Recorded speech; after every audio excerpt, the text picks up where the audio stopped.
Yeah. We won't bow down. Yeah. Running a business can be complicated. Earning cash rewards is simple with Signet. Call it peace, call it class. But I see who they wave through, and I see who they ask to move. Porch lights on the same old block, same old story, same old talk. If your skin says you don't belong, they can make a wrong look strong. But the fences don't define us, and the fear they feel will blind us. Every face they try to hide still stands right here tonight. Keep us out, keep us out, keep us out. We know what that is about. Keep us out, keep us out. We won't bow down. Keep us out, keep us out, keep us out. Your fear won't right the route. Keep us out, keep us out. We won't bow down. Names get tossed like stones from a driveway built on loans. They pointed brown hands first, then pretend they don't rehearse. But the steps on every street carry more than whitewashed dreams. We belong where we stand, no permission in our hands. Yeah, and the silence won't protect you when the pattern keeps on showing. Every wall they build in pride makes the truth come back alive. Keep us out, keep us out, keep us out. We know what that is about. Keep us out, keep us out. We won't bow down. Keep us out, keep us out, keep us out. Your fear won't right the route. Keep us out, keep us out. We won't bow down. Let it crack, let it show. Every lie they try to grow, one by one the voices rise till the whole thing can't disguise.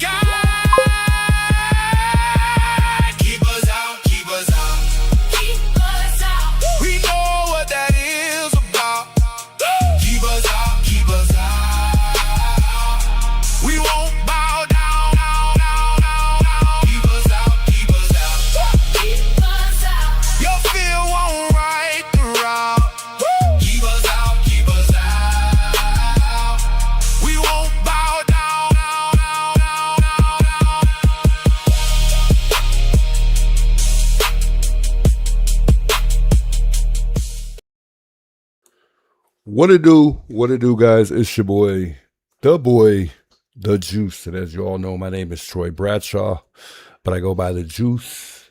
Man, good to see you guys. Happy Friday. So glad it's Friday. My goodness. Felt like it took forever this week for us to get to Friday. I don't know why it felt like that, but it did. I think my stuff is falling down back here. Everything's falling, man. My studio's falling apart in here, man. It's all good. It's all good, man. Big welcomes those of you guys tuning in. Good to see you guys chiming in here tonight. Welcome all, man, and much love to those of you guys with the love and support already. And we didn't even get started yet. I set a little goal. If we reach that goal, we'll step out to Nancy's tomorrow. I might just pass through and see if we stumble across anything in the neighborhood. Coffee, thanks so much for the $5 super chat, by the way. TC, is it? Oh, no, it's TWC, man. Thanks so much for becoming a member of the channel, man. Big welcomes. Welcome to the family, TWC Bud 8. Welcome, man. Shouts to the mods tuning in. The one and only one right now, Ollie, of course. Much love. Appreciate you being here. Connie, good seeing you, by the way. Blue Eyes, Green Bay Mix. Welcome all, Carolina. Let's just plug in. Sweet Leaf. Welcome, Sweet Leaf LOLs. Welcome back. Rita, welcome. Tori, welcome. See a lot of familiar names. Tarek, good seeing you, Tarek. Welcome, Rita. So, I like to say hello to those y'all chiming in. Folgers, Fueled by Folgers, good seeing you in the chat there. Much love, man. Green Bay Mix. Man, so many people tuning in, man. Good seeing y'all in the chat. Welcome. So last night we covered the NOLAN Wells. We've been covering the NOLAN Wells. Shoot, man. Past month for the most part, it seems. We watched the boys get interviewed, which was the part 3 interview with Mr. Officer Tatum. Shouts to him for interviewing these boys.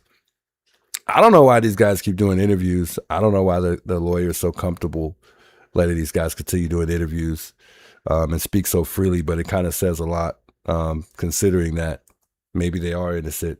I don't know. A lot of things in question. It seems like the mother has finally decided to give that phone up, which is crazy because it's been a while. I mean, that phone should have been given to authorities a while back ago, and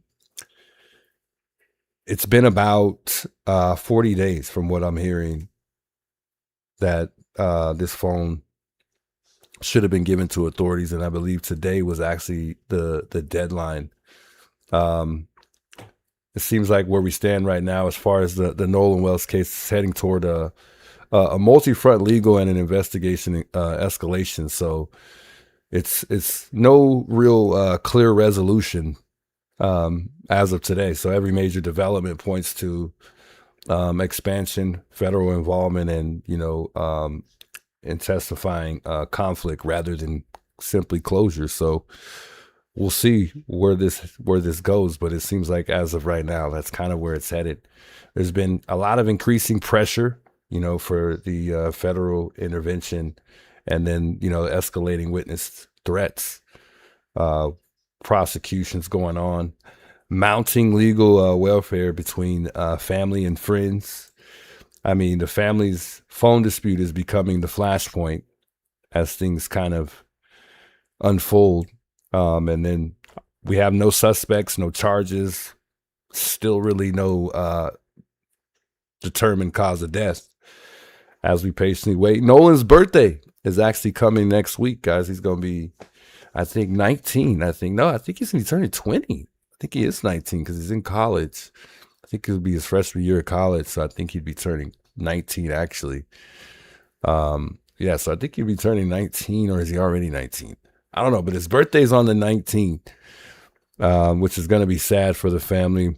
Man, prayers and my heart goes out to his family. Seems like a really, really tough situation. It doesn't seem like it is, so I can't imagine what NOLAN Wells' mom, Christine, is going through. I mean, they have demanded a full investigation to Cash Patel early on, and this was frustrating from the get-go, I believe, because she just had a really hard time trusting, not only the injustice system, but law enforcement because of the way they handled it in the beginning.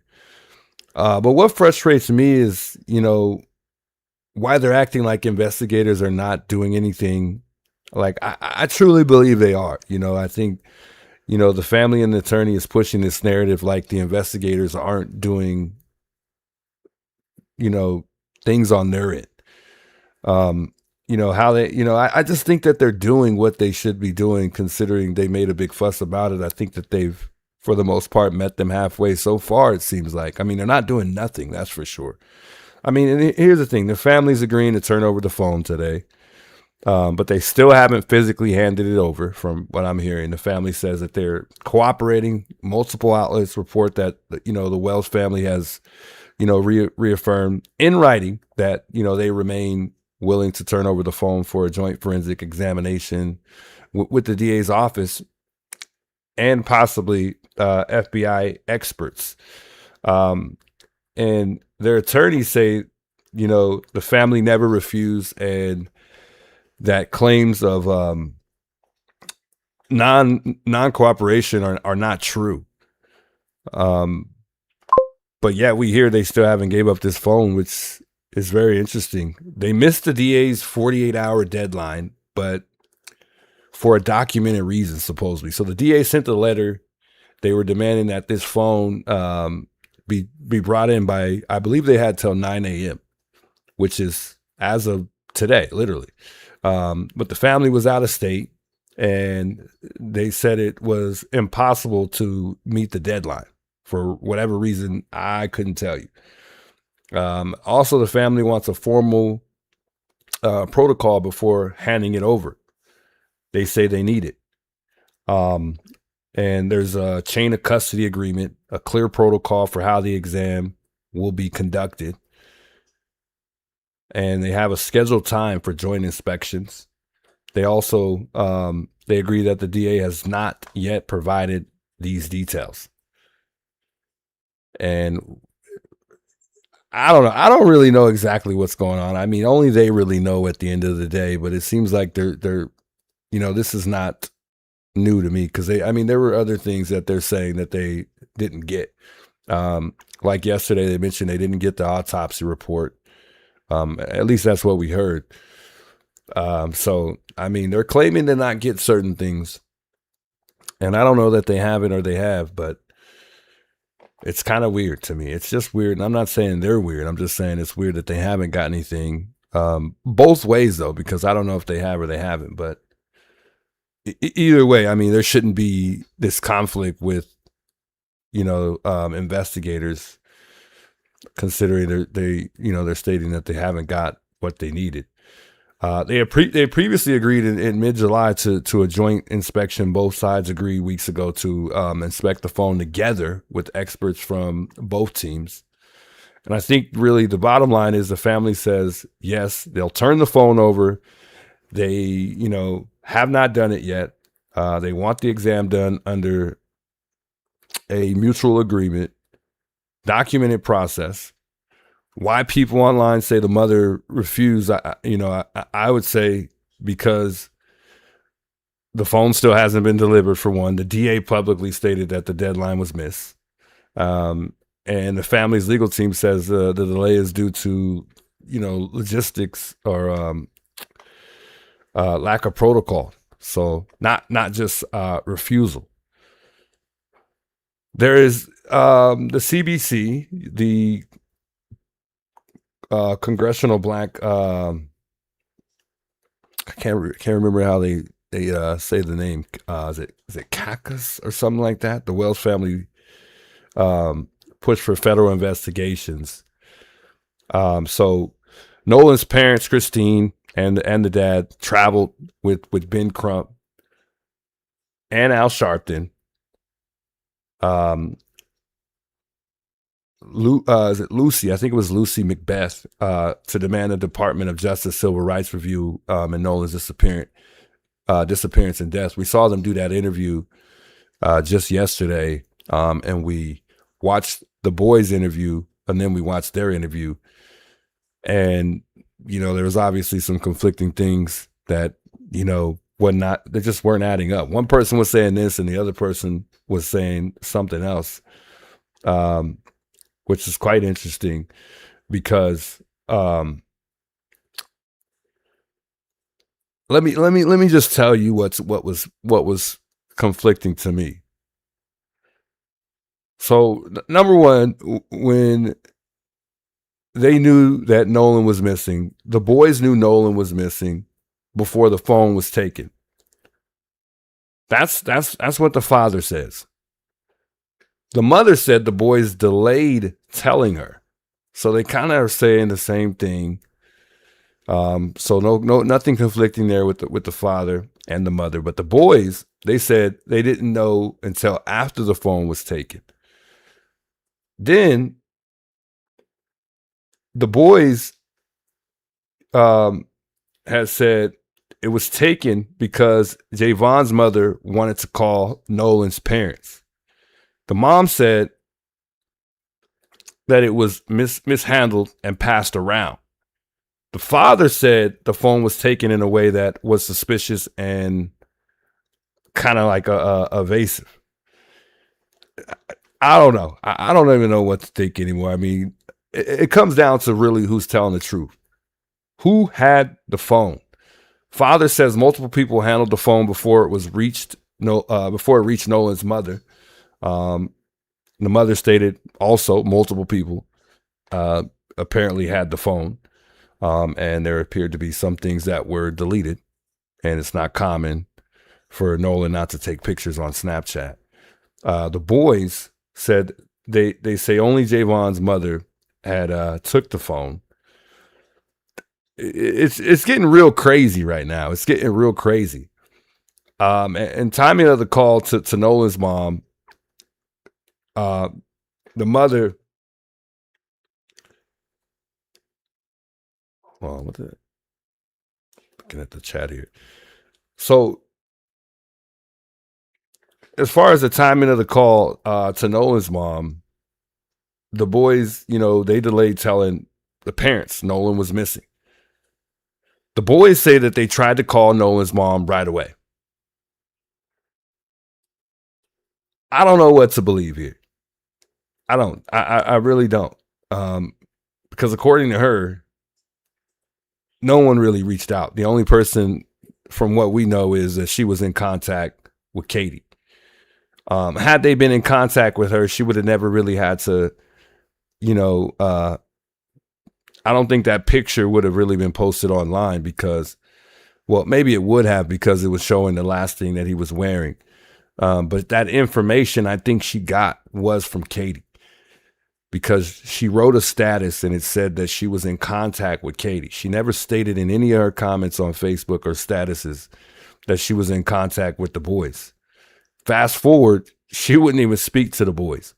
And I think that kind of matches up their story because remember in this interview they were saying that they had an issue, as in they pretty much barged into the house when they got there, asking for the boat, demanding where the boat was at, demanding the phone. I mean, it just sounded like this was about to go left. I mean, they even had to escort somebody off of their property after they had got there, which is crazy. And the father in the interview yesterday said that, he was kind of saying, look, we shouldn't handle it this way.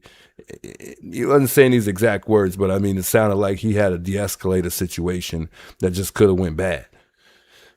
So I don't know if I don't know if when they went over to one of these boys' house, which was Warren's, I mean, they went to two different places, that this went really well. It doesn't really sound like this went well at all. It doesn't really sound like they handled it correctly. And I get it. She's I mean, a lot's going on. She's trying to find her son. Her mind's just everywhere. I can't imagine. You can't think straight when you've got a lost child. A lost child at that is just hard to process. I can't imagine that. So as far as the behavior of these boys, I mean, when the parents arrived, the boys were nervous and there were things that weren't inconsistent. So I think that's what kind of drove them to act the way they did. Because remember in that interview, the father said that they had lied to him 3 times. So at that point, he was very, very upset. So I mean, I don't know. I don't know what to think here. I mean, there's a lot of conflicting things. Everybody's story in this story is conflicting. No one's story is the same. No one's story is the same. The boys say they cooperated and they were scared. Christine has been quiet on Facebook, and I think that's been the past week. I will say that's a good thing, because all the people are going to, all they're going to do is criticize her even more. And I do think that at times she's let things, get under her skin. I understand, because it's not easy dealing with tragic loss, and, the trolls and fake narratives follow. That must be hard. I'm sure it is. But at times she's taken things upon herself to address stuff that it doesn't really need to be addressed, to, debunk things. But I think most of the stuff should be addressed by her attorney, even though they're going to criticize him just as much, but she demands the truth. She says Nolan's father and her will not stop searching for the truth. She says that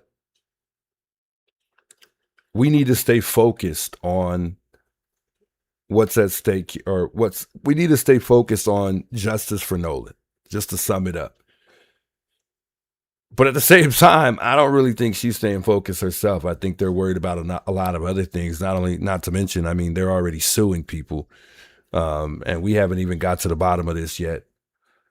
I would like to know one thing, because we know she doesn't believe in the system when it comes to getting, help from law enforcement. What will really put Christine at peace? She'll never be at peace because her son is no longer with us, but what will put her at peace as far as, what's going to convince her that, I'm only saying if this is a drowning and Nolan wasn't killed.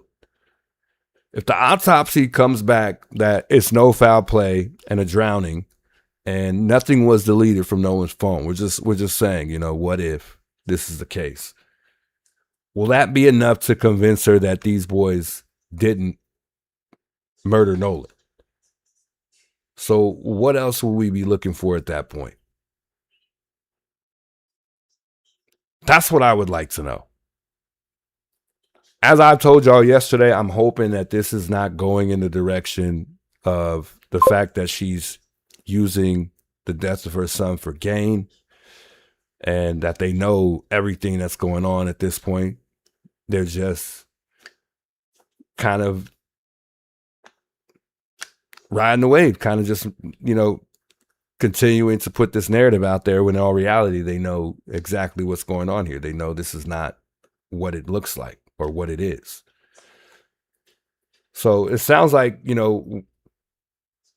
that's the direction we may be going in right now. I can't call it yet. I don't know. Thanks so much, Flicker Faye, for the $2 super chat. I appreciate that. She says we demand the truth. I mean, and I agree. But if they already know the truth, and I'm hoping that that's not the case, and they really just don't know what's going on. But I don't know why something tells me that they are demanding the truth. The truth is there. They just won't accept it.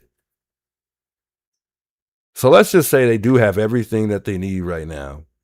I don't know why something tells me that they just won't accept it. They're taking everything upon themselves to do it themselves. They're conducting their own investigation, literally. They did an independent autopsy. They kept the phone for 40 days. So they're doing their own little investigations to make sure that everything's being handled on the other end correctly. And I don't know. I don't know how to really feel about that. I just feel like she should just, and if you don't trust, it's not even it doesn't matter how I feel, first of all. But if you don't trust law enforcement, if you don't trust the FBI, then by all means, handle it how you want to handle it. I can't knock it. But I think her going her route may just prolong things a bit. And if that's what it takes, that's what it takes to find out what really happened to Nolan. But I truly think investigators are doing what they're supposed to be doing on their end. And I also think that when the sheriff came out, he might have been misunderstood when he made the statement that there were no signs of foul play. What he said was there was no signs of foul play at this time. And everybody took it as he was determining what the outcome was right away. So it seems like there's a chance that they may have been carrying this narrative that that's what he said. But in all reality, I think the sheriff said he was just saying that that's what the signs were at this time. Don't quote me on it. I could be wrong. Flicker Faith, thanks for the $5 super chat. She says, I'm on. Oh my God. We can't read that. Oh my God. Sheesh, should I even read that? It's ridiculous. I guess it's part of life. I guess it's part of life. On Shell, big welcome. She says the question why the throat and other organs weren't sent to the medical examiner for the private autopsy. I couldn't tell you, and I could not tell you why. I don't know. I mean, they obviously have their own reasons that they've kept that part. I really don't know, but I'm sure they have an answer for it. I mean, I'm sure they're not keeping it just to keep it. I'm pretty sure they're going to have to answer this question if they haven't answered it already when they get in front of the grand jury. So I think later on we'll learn why they actually kept it. LOL said the main question is why the DA take it to the grand jury if they had pure evidence of an accident, autopsy came back, and then they said it was going to grand jury. I don't get it. And my guess, my question to follow up with your question that I can't answer is what probable cause do they have for this to even provoke a grand jury? What's the probable cause here? Because what we have right now says it doesn't speak homicide, doesn't speak murder. It speaks drowning. But I can't say that he didn't drown because it was somebody who forced him to drown. We don't know. ICE says that Nolan was plugged and hiding all drug deals made on his phone. And I get it when somebody passes away, just to follow up on that. And I think Tatum mentioned it. I don't know who mentioned it. I can't recall. But I mean, here's the thing. When you go out and you guys have a good time, we meet up with friends. We're meeting up with high school friends on an island, going out to drink, whatever we're doing. We're not drinking Kool-Aid. We're going out to drink, probably do a little drugs, marijuana, maybe some white girls, coke, whatever you want to call it. That's how it goes. That's how people are in high school. The temptation is real when you're in high school. I'm just speaking the truth. Not everybody's, how can I put this in words? Not everybody can, I don't know, because I don't want to even say that because I don't know that Nolan Wells did drugs. But I think for a lot of parents, what I can say is you'll be surprised what your kid does that you don't know about. Now, it's one thing because that's how our parents are going to be is, look, my son would never do this. He doesn't do this. He doesn't do that. Don't speak too soon because we need to wait till the autopsy results come back to say what's in his system. Flicker Faith says, I see him looking at me and you already know I want RN to love me, Richard Nolan to love me. Oh, Lord, much love, Flicker Faith. Anyway, let's get into some of these videos because there's some really interesting videos that have taken place here. You know what? I'm gonna start with Tessa Tells because this video is very interesting. As you all know, there's a TikToker out there named Nerdy. I think it's Nerdy Pink or something like that. This lady's good. I mean, she's good. She's dug up some really good information. Let's check this out. I think y'all gonna like this video right here.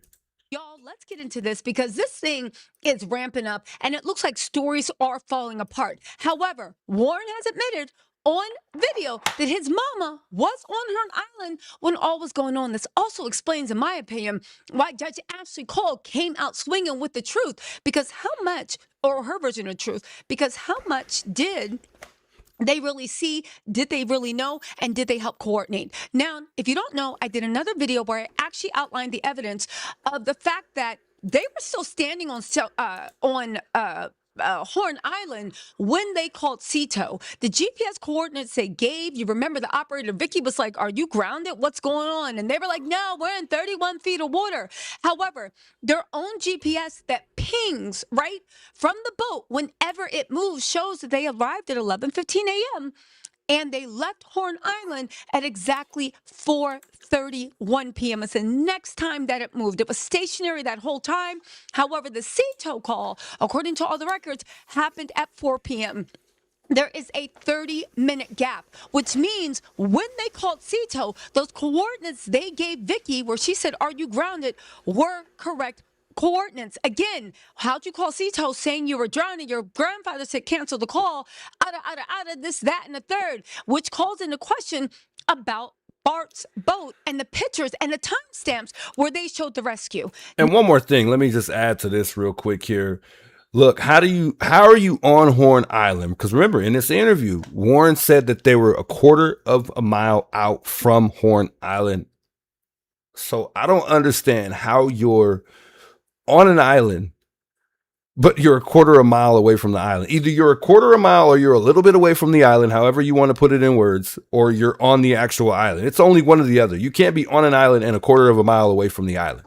Let's continue. Now, you can get more information in the other video because it does get more intense, but let's get into what Nerdy Pink Panther has to say. She does a good job of collecting all the screenshots, right? So you guys don't just have to take my word on it, but let's listen to what she has to say, and then we're going to get into some analysis. However, I am going to highlight the part where Warren admits that his mama was on the island also, which we got to ask about the fourth boat. We got to ask about a lot. With no further ado, let's look at Nolan Wells' supposed friends. Stories just completely fall apart. All right. I told y'all that Jax was the ringleader. I told y'all. All right, and just a heads up real quick. I know some of y'all, like myself, I'm family friendly here. I don't really do a whole lot of cussing. Every now and again, I'll have a few words slip, but this woman does cuss a lot, just FYI, okay? He sat in this interview and he was telling stories about shit that he wasn't even there to witness. So let's break down some of the stuff that I heard in this interview. Let's start with Warren's first phone call, because y'all will remember that Warren said that he was over at Ava's house for that 4th of July party when they all started realizing that Nolan was missing, and he called Miss Christine at 11 o'clock. One of the first things I told Miss Christine Wells in the first phone call that ever occurred with anything to do with Nolan Wells being gone, because I was the first person to call Miss Christine about anything. First phone call, anything to do with Nolan Wells, was me making a phone call to Christine Wells. And one of the first things I said to her, with multiple witnesses here, pull up the phone call if you want. She said, "Oh, well, Nolan's location is with y'all at, where the house we were at." And I was like, "Well, no, he left his phone with us. I told her this."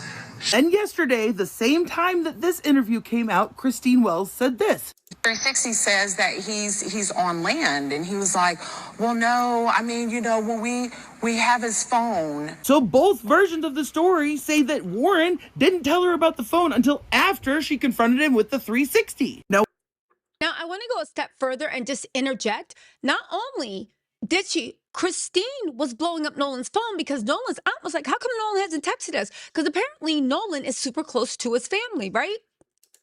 In any case, the last time Christine called was at 10:48 p.m. Warren then called her at about 11 or 11:07. I think that they actually called her because they realized that her calls were getting more frantic and she wasn't going to stop. But let's continue.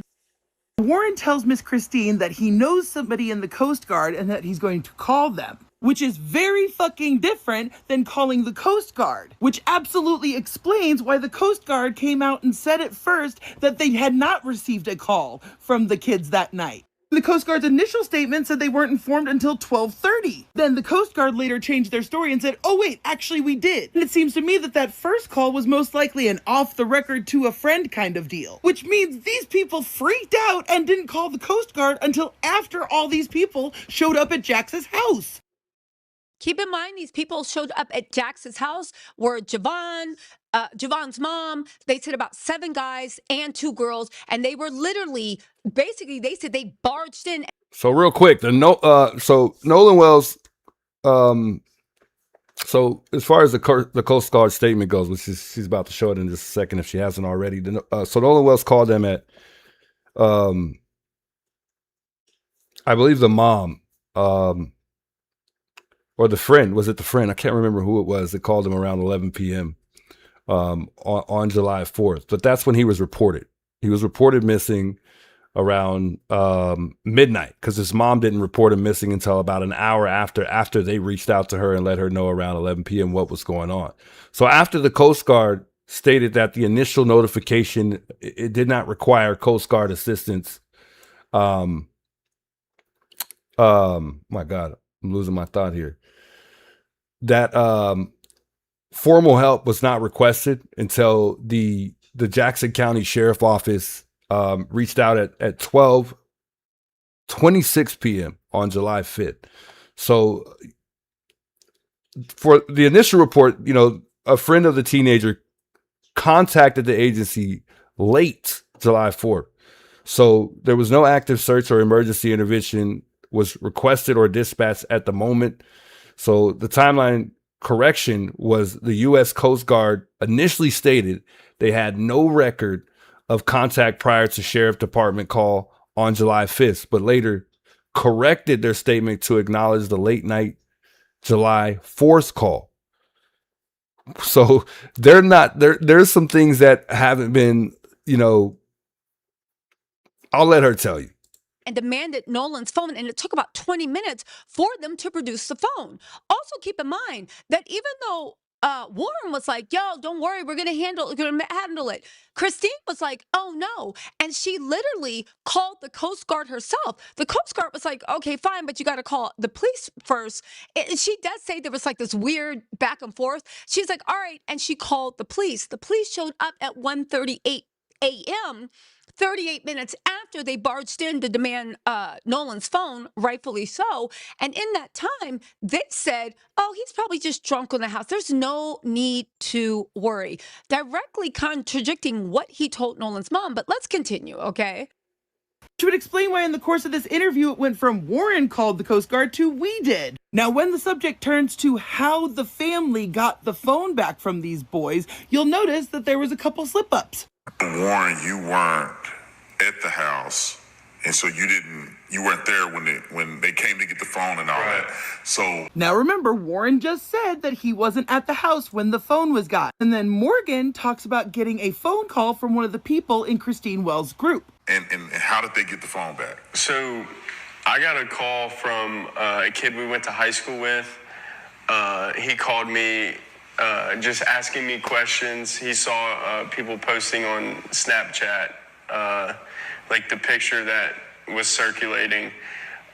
Except this picture wasn't posted until July 5th. Well, how could this picture have been circulating on Snapchat that night? But let's continue.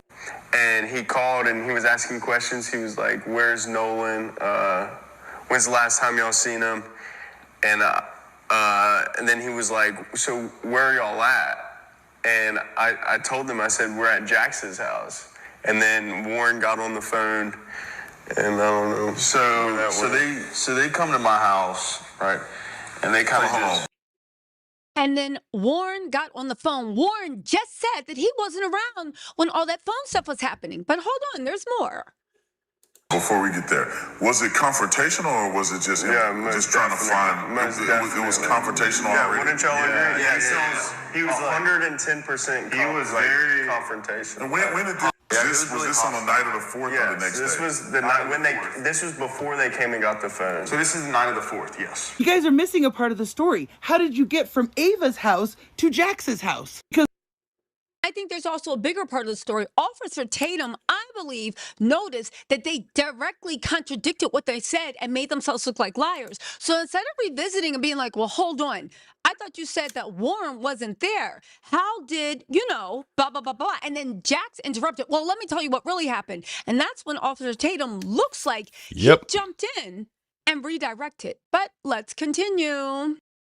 Miss Christine is watching you guys on the Life 360. So suddenly she's seeing the phone leave one location and go to another. Of course I would be upset. And now all of a sudden Warren is there when the phone stuff starts happening? He's listening to the phone call? Now I need y'all to remember that Warren also said that the phone was in his truck on the first conversation, as we have from this report. Meaning if we were to believe Warren that he was not there when everybody showed up looking for the phone at some time in between 11 and 1 a.m., so then that would mean after they heard this angry phone call... Yeah, sorry guys, our audio isn't all that great when it comes to this video here, but listen, you can tell, one thing I want to point out too, you can for sure, you can tell that Warren is leading the way when it comes to this whole thing here. It's almost like they got together that night, at his house or at Jack's house, and they came up with a story, that they wanted to make sure that their stories were all the same. But you can tell that Warren is kind of like the leader of this all. Like he leads the way, even in the interview. Just in the interview, you can tell he's the one that is kind of like in charge almost. I mean, he's the main guy out of the three here. I mean, they even look. You can kind of see Jax look to him for confirmation throughout this interview here. Warren gets the phone out of his vehicle and puts it in Jack's house, and then leaves. There's probably like 10, 15 people in my house I don't even know. And they're all up in our faces, going crazy, asking where Nolan is, and we don't know. And finally they get into Wyatt's face, and they're like, where's your boat? Where's the boat at? Demanding his address. Demanding his address and stuff like that. And I just have to pause and interject. Already, it's striking me as odd. Why is what they're doing? Nolan is missing. Warren called Nolan's mom to say he's missing. Everybody's under the agreement that he's missing. Even how Warren was like at the party, where is Nolan? Everybody was asking. So why now that his family is concerned, frustrated, yes, emotions on 10. They're all freaking out. 10, 15 people, and also asking, where is your boat? They don't want to answer that. Where is your boat? Let's continue. he finally ends up giving it to him. We give them the phone. They have the phone at this point. Then they get the address to his house. Then they go to his house. And they're searching all over his boat, what I heard and stuff like that. Well, anyways, I don't really know much about that, but they come back to my house at around 1 o'clock in the morning. We called law enforcement. I was with Wyatt at the time. After we left Jackson's house that night, I was with Wyatt, and one person we were with saw that their location was headed towards Wyatt's house. And so Wyatt got on the phone with 911 and was like, hey, these people are on the way to my house or already at my house. My mom. I'm sorry, I have to pause right there. These boys seem like they have been victims from the start. They're heading over to Wyatt's house to search the boat because Nolan is missing. Everybody agrees with that. They've been texting with Katie, they know. And Wyatt calls 911 on the people searching for Nolan because they want to look and see what's happening on the boat. You guys, the story. Oh, Miss, you're gonna see right now, to the person in the chat that says Warren never said that the phone were in his truck. They were in someone else's truck. This is the problem when people spread false information. Well, the problem is Warren is sitting down doing interviews, but he can't keep his story straight. That's the problem. because we're watching these videos, going back and listening to other videos, or we're remembering what they said in the last video. Don't you worry, they're about to show right now. He says something totally different. Not specifically what you're talking about, but he's definitely lying. Maybe not specifically what you're talking about, but he's most certainly lying. No doubt about it. And I said that, they're lying both ways. It's both ways they're lying. The mom's lying about certain things, or also she's not being upfront about everything that has taken place here. And they didn't even mention, he sugarcoated it. The father sugarcoated how everything went down when they went and got the phone back. They weren't very detailed when it came to how everything went down. They explained mostly everything, but they left some things out. And we're just learning about this now because the boys are saying that everything went left when they got there. But the father says they kind of de-escalated everything and it didn't really go the way they're saying it went necessarily. But we'll just keep listening here. It's getting deeper, it's getting uglier, and I don't understand why these boys keep doing interviews or their attorneys, because now I have even more questions. But let's continue. Mom and my dad are there alone, and they know nothing about this. But Wyatt's mom actually, when they were looking at the boat, they were actually walking from the boat, and she came out and started talking to them. Okay, so let me get this straight. Wyatt, Morgan, and Jax were all together. Hold on. Let's go back real quick. Notice how Warren is looking down. I think he's like hoping these guys say the right thing. I think Tatum should have did these boys' interviews separate, like he did in the beginning with Tristan.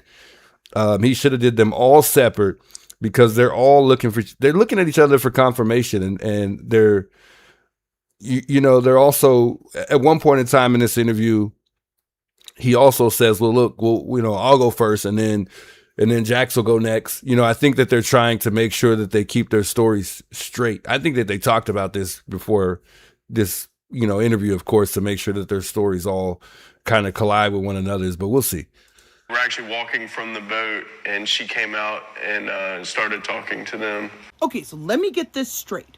Wyatt, Morgan, and Jax were all together. Warren was gone for some reason at this point. 10 to 15 people just barge into your house. Don't know why your grandparents weren't around. That might explain some things, huh? Guess y'all had the house all to your fucking self that weekend. But then they asked Wyatt for his address so that they can go look at the boat. Wyatt gives them the address. They start heading over there. Wyatt and Morgan get into a car and leave Jax's house. Somebody else that you were with that we aren't hearing about is tracking someone else's phone. I don't know if it was somebody who was with the group that they had access to, or if they were tracking Nolan's phone and they saw it was heading to Wyatt's house. And even though Wyatt gave them the address, and instead of calling his parents, he calls 911 and tells them, my parents don't know anything about that's going on. That's bad. Can you send police over there? Now, mind you, it was about half an hour after being on the phone with Warren that Christine was able to actually call and report him missing. But she was having to go back and forth and go down to all these different agencies because nobody would fucking help her. And frankly, I want to know why all of this confrontation was left out of the fucking report. Like, if this family had to be removed from 2 different properties by the police,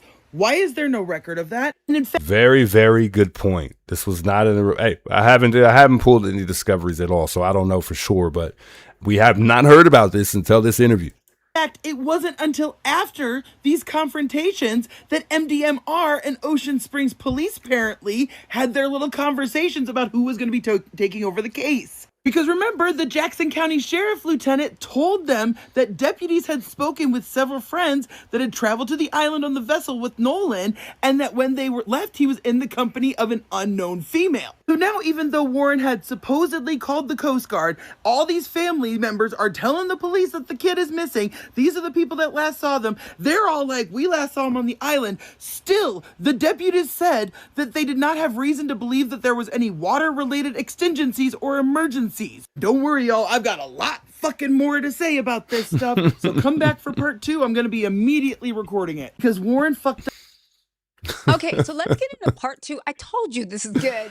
Woo! Listen, I know a lot of us have put things together, figured stuff out. We are all on this Nancy Drew what it do mystery, but Nerdy Pink Panda is doing the work of actually going back and assembling the clips. So you don't have to take our word for it. You can hear the come. She's also doing the thing with assembling all of the evidence so you don't have to take our word. Indeed. This is our opinions. You believe it with your own eyes and do your own research. But let's get into part 2, because this is the part where Warren admits that his mama was on Horn Island also. So they've already called the police on Nolan's family, right?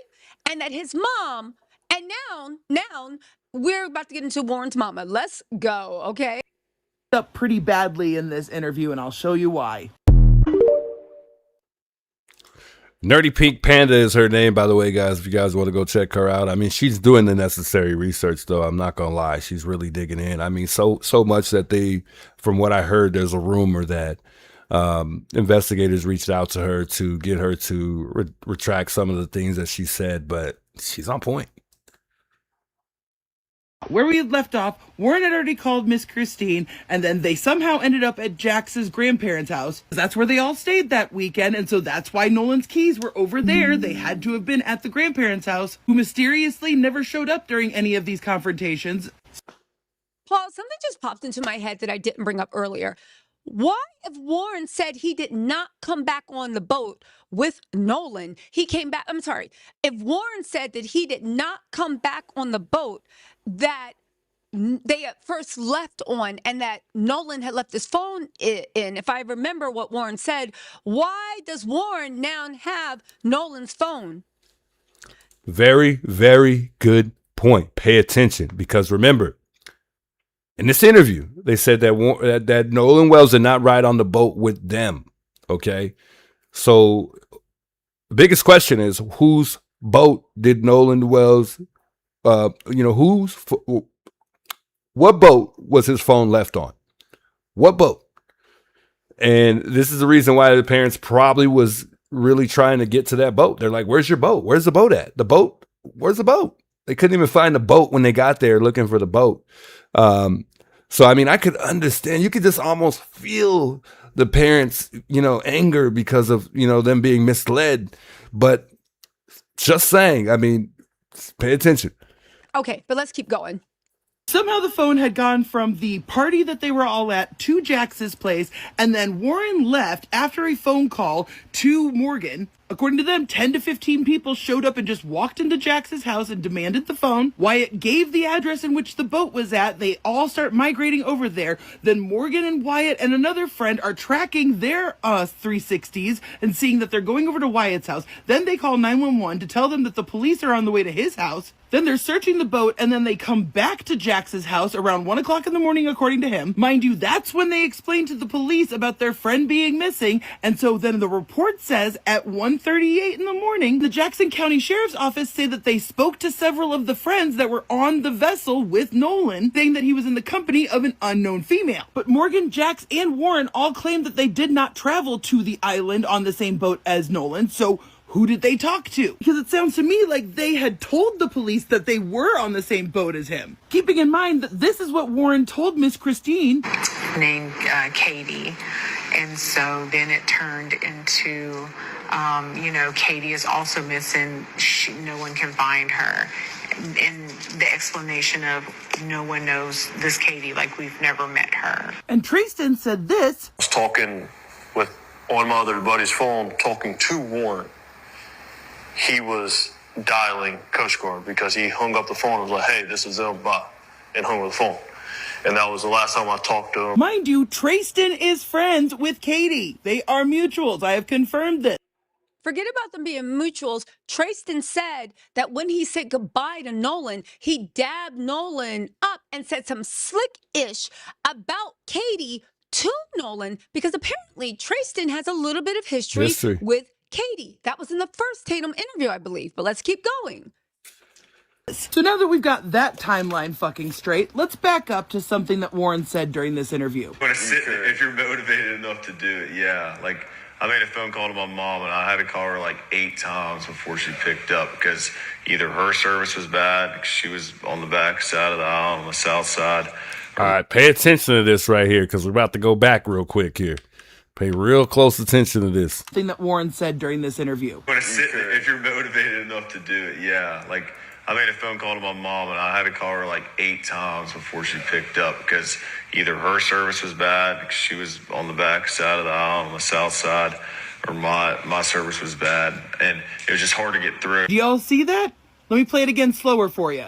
Either her service was bad, because she was on the back side of the aisle on the south side, or my service was bad, and it was just hard to get through. Oh no, not. So I'm gonna go back one more time.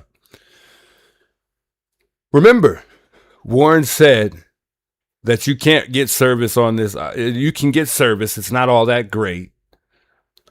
If you were to do a Snapchat, you would have to wait until, you get back to an area where you have service. So you'd have to save the Snapchat. Jax even intervened and said you literally have to save it until you get back somewhere where there is service available. So they're both saying that there's really not much service on this island.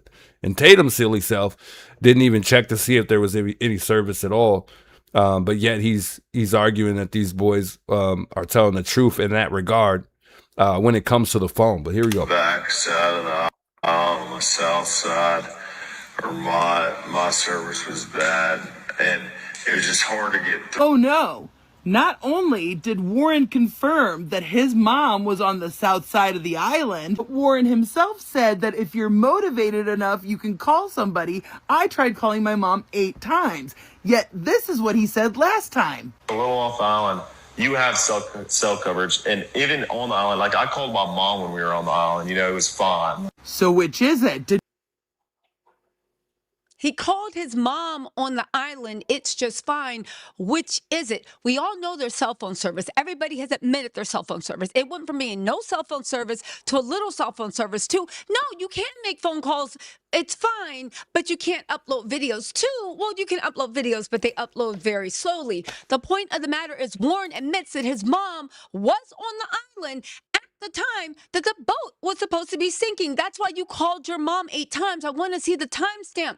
Let's not forget that, like I said in a previous video, you called Cito at 4 p.m. Your boat did not move from 11:15 a.m. to 4:30 p.m. You called Cito. Wyatt called his granddaddy because his granddaddy knew. You called your mom 8 times. Did you call her while you were on the thing with Cito? And also, you were surrounded by a bunch of people, and they were all people that own boats or were people. And they say in that boating community, like most boating communities, because it's so tight-knit, that people, it's a culture where even if they don't know you, they offer help. It is a code of the seas, even if they don't know you. How were you surrounded by all these people? The GPS shows that you were standing on Horns Island. You were aground, surrounded by boats and people, and you called for a tow? I keep saying this over and over and over again. If you're surrounded by people and you're actually on an island, why would you need help? There are many people right there. That's why I said there's no way that they were on this island when they reached out to Cito, because there's just no way. How would you need help? You wouldn't need help. I mean, there's so many people that would help you. I mean, why, why even feel the need to even call Bart if Bart was the one who came and helped? But again, I just don't think they were on this island when this call took place. But now they come out and it's like the stories are not adding up here. You cannot say you were on an island when you called Cito and then you come out in an interview weeks later and say, look, we were a quarter of a mile out. It doesn't work like that. Either you were away from the island or you weren't, period. That's the thing. So it's super confusing as to what he's really saying here. He's really contradicting his own self and then going back and trying to fix it. When in reality, you can't correct what you've already said in the beginning, and people are going to take your word for what you initially say. And when you go back and then you try to correct something, we assume what? That you're lying. That, by the way, got canceled. Let's continue. Did you call your mom with ease, or did you try to call her 8 times because you were motivated to get in touch with her? But Warren wasn't the only one to slip up, because listen. And he's on the phone with Cito, and he's trying to get them on the phone. And as he stated in the moment, he's like, Cito's just asking all these dumb questions. I can't, figure out what's going on. And so finally hangs up, and after the trim to the motor started to work again. So they manually trim it down by the buttons on the motor, trimmed it down, and some electronics started to come back on. And they got the boat to crank over, and they're like, all right, untie us.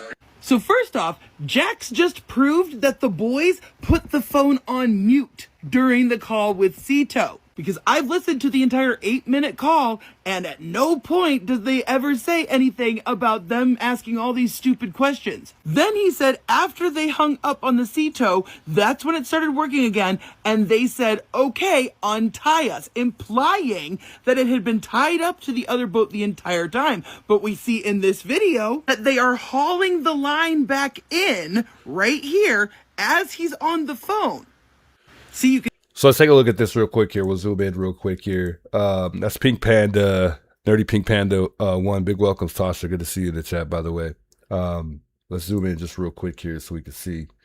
Very tough to see because it's such a small picture. I wish she would have expanded her TikTok video a little bit more because that's the focus of the video. So she's pointing out a line. And I'm not too, it looks like she's pointing out the line right on the tip of her finger there. I'm assuming. I don't know exactly where it's very difficult to see this because of how blurry it is. You can see right here where the line is being pulled in from across the way where the boat is stationed.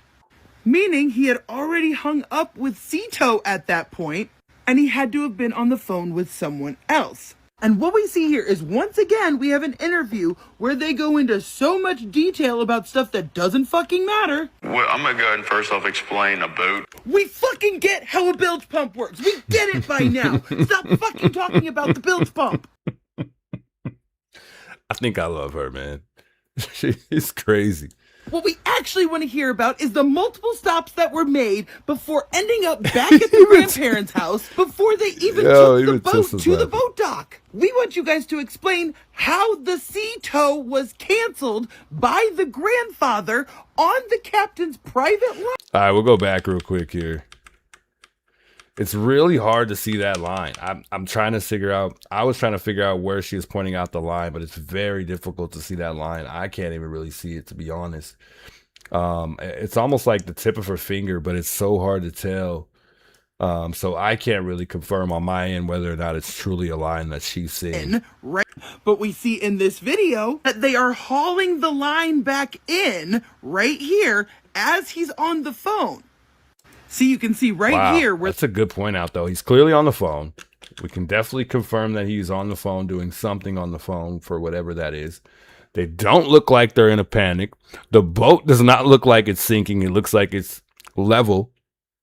It doesn't look like the water is shallow in the area that they're in. So I wouldn't say they're at a drop-off point where they're at. But if they aren't on Oran Island, they have to be about 31 feet above, water. So I would assume that they're not even on the island wherever they are. So, I mean, you can't tell, but it doesn't look very shallow from that where her finger's at. But he is on the phone. We do know that. I don't see the line, though. Do you guys see the line? I can't really see the line. It's very difficult to see. I mean, it's maybe like right on her fingertip where she's pointing at. That looks like that is a line right there coming straight down right off the tip of her fingertip there.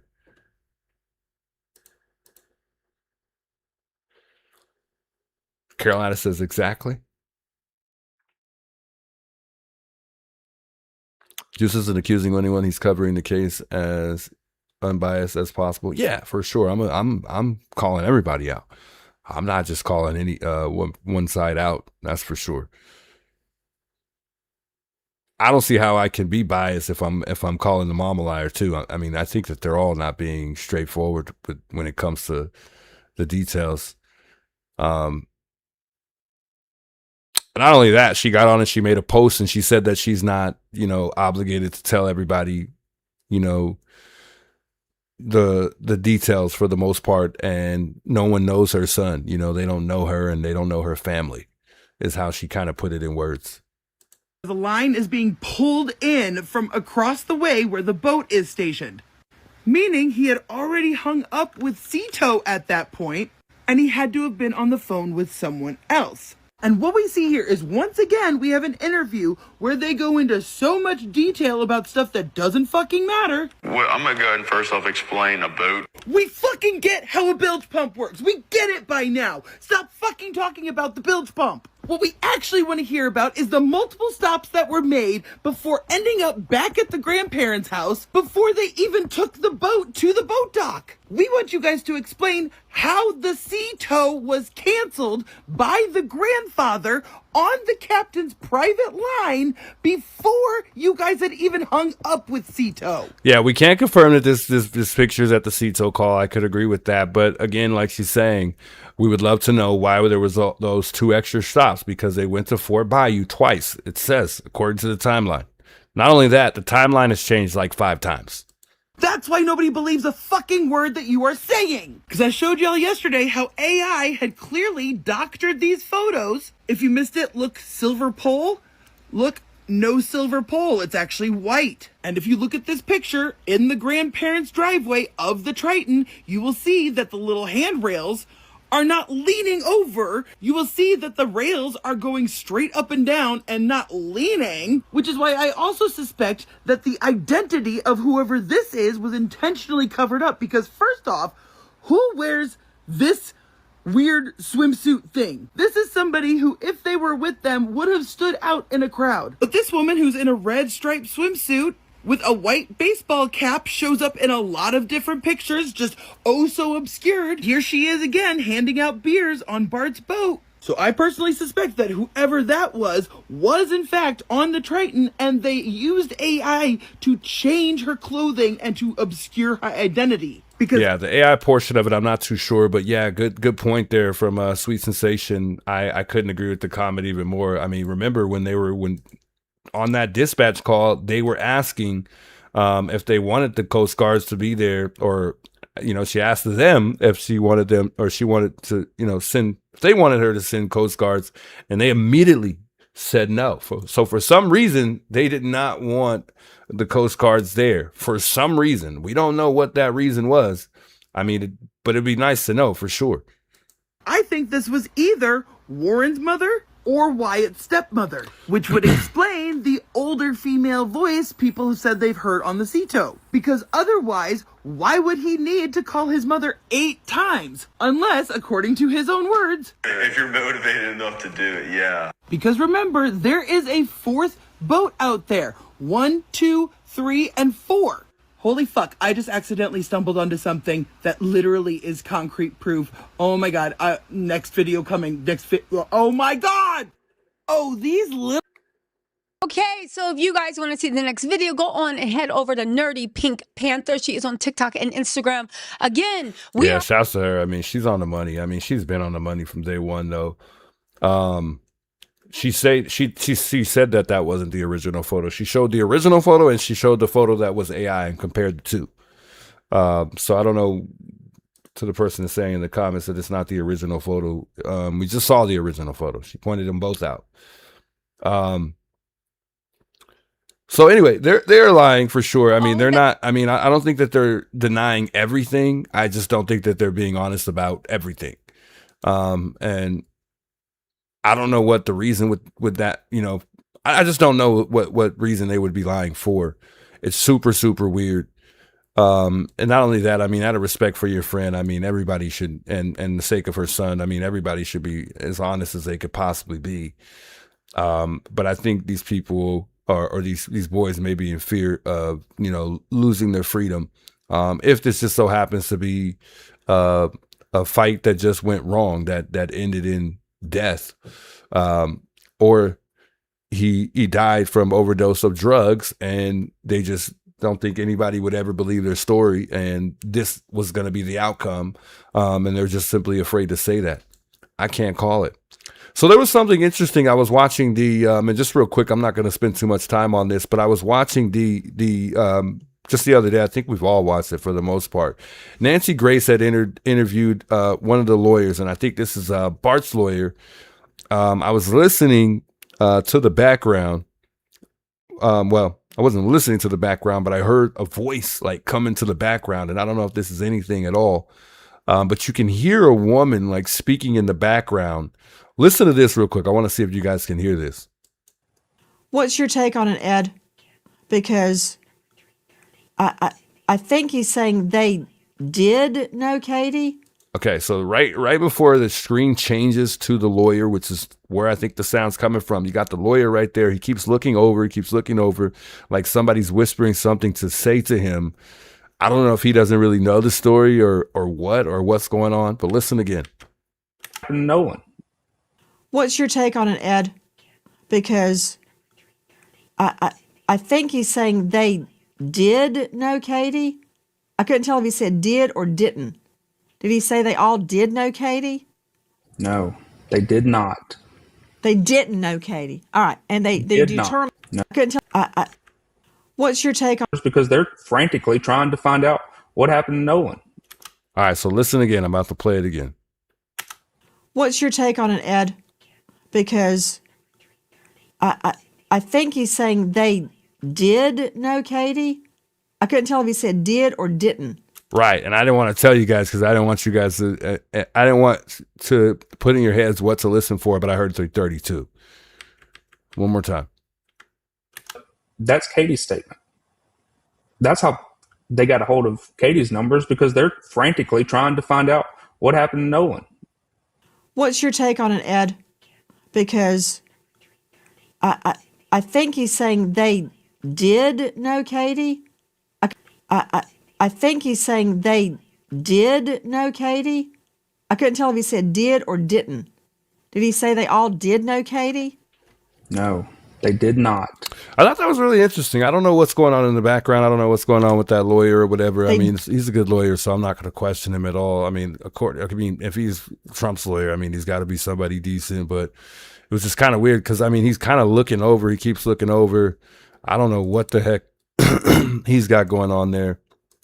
Or who's talking to him, but he keeps like looking over. He keeps looking over like somebody's trying to get his attention and tell him something, which is a little interesting. I never really noticed that until I was listening and watching the video again. He just cannot help but to keep looking over there. I don't know. I just figured I'd share that with you guys because I couldn't tell what the heck was going on. But anyway, that's nothing. That's nothing. So anyway, so Tatum had released a video today, which was rather interesting. There's been an arrest that was made in the Nolan Wells investigation here. Check this out.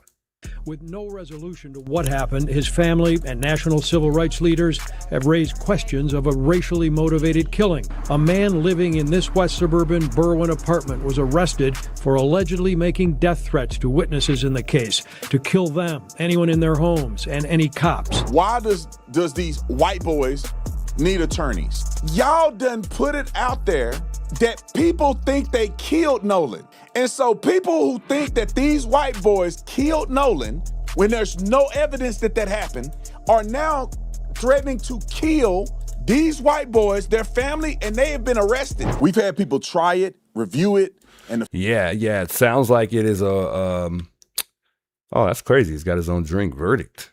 Insane. So yeah, it sounds like that was a woman, Misty. That's what I heard. Big welcomes to Misty. Good to see you in the chat, by the way. Not guilty has the smooth sweetness people love. Please drink responsibly. All right, super chat, $100 super chat. Thank you so much for Jared40. You do an awesome job. Keep up the great work. Thank you, brother. Yeah, so the guy on the bottom right was the one that's defending the three boys that we saw in the interview just the other day, and the one we just watched. And then the other lawyer, the chunky one, he is Bart's lawyer. Appreciate it. Let's get to an arrest that was made. Now, mind you, when you're looking at this impartially and you're saying, why does these white boys need attorneys? Why are these white boys doing interviews? Why are their parents doing GoFundMes and all this stuff? Y'all done put it out there that people think they killed Nolan.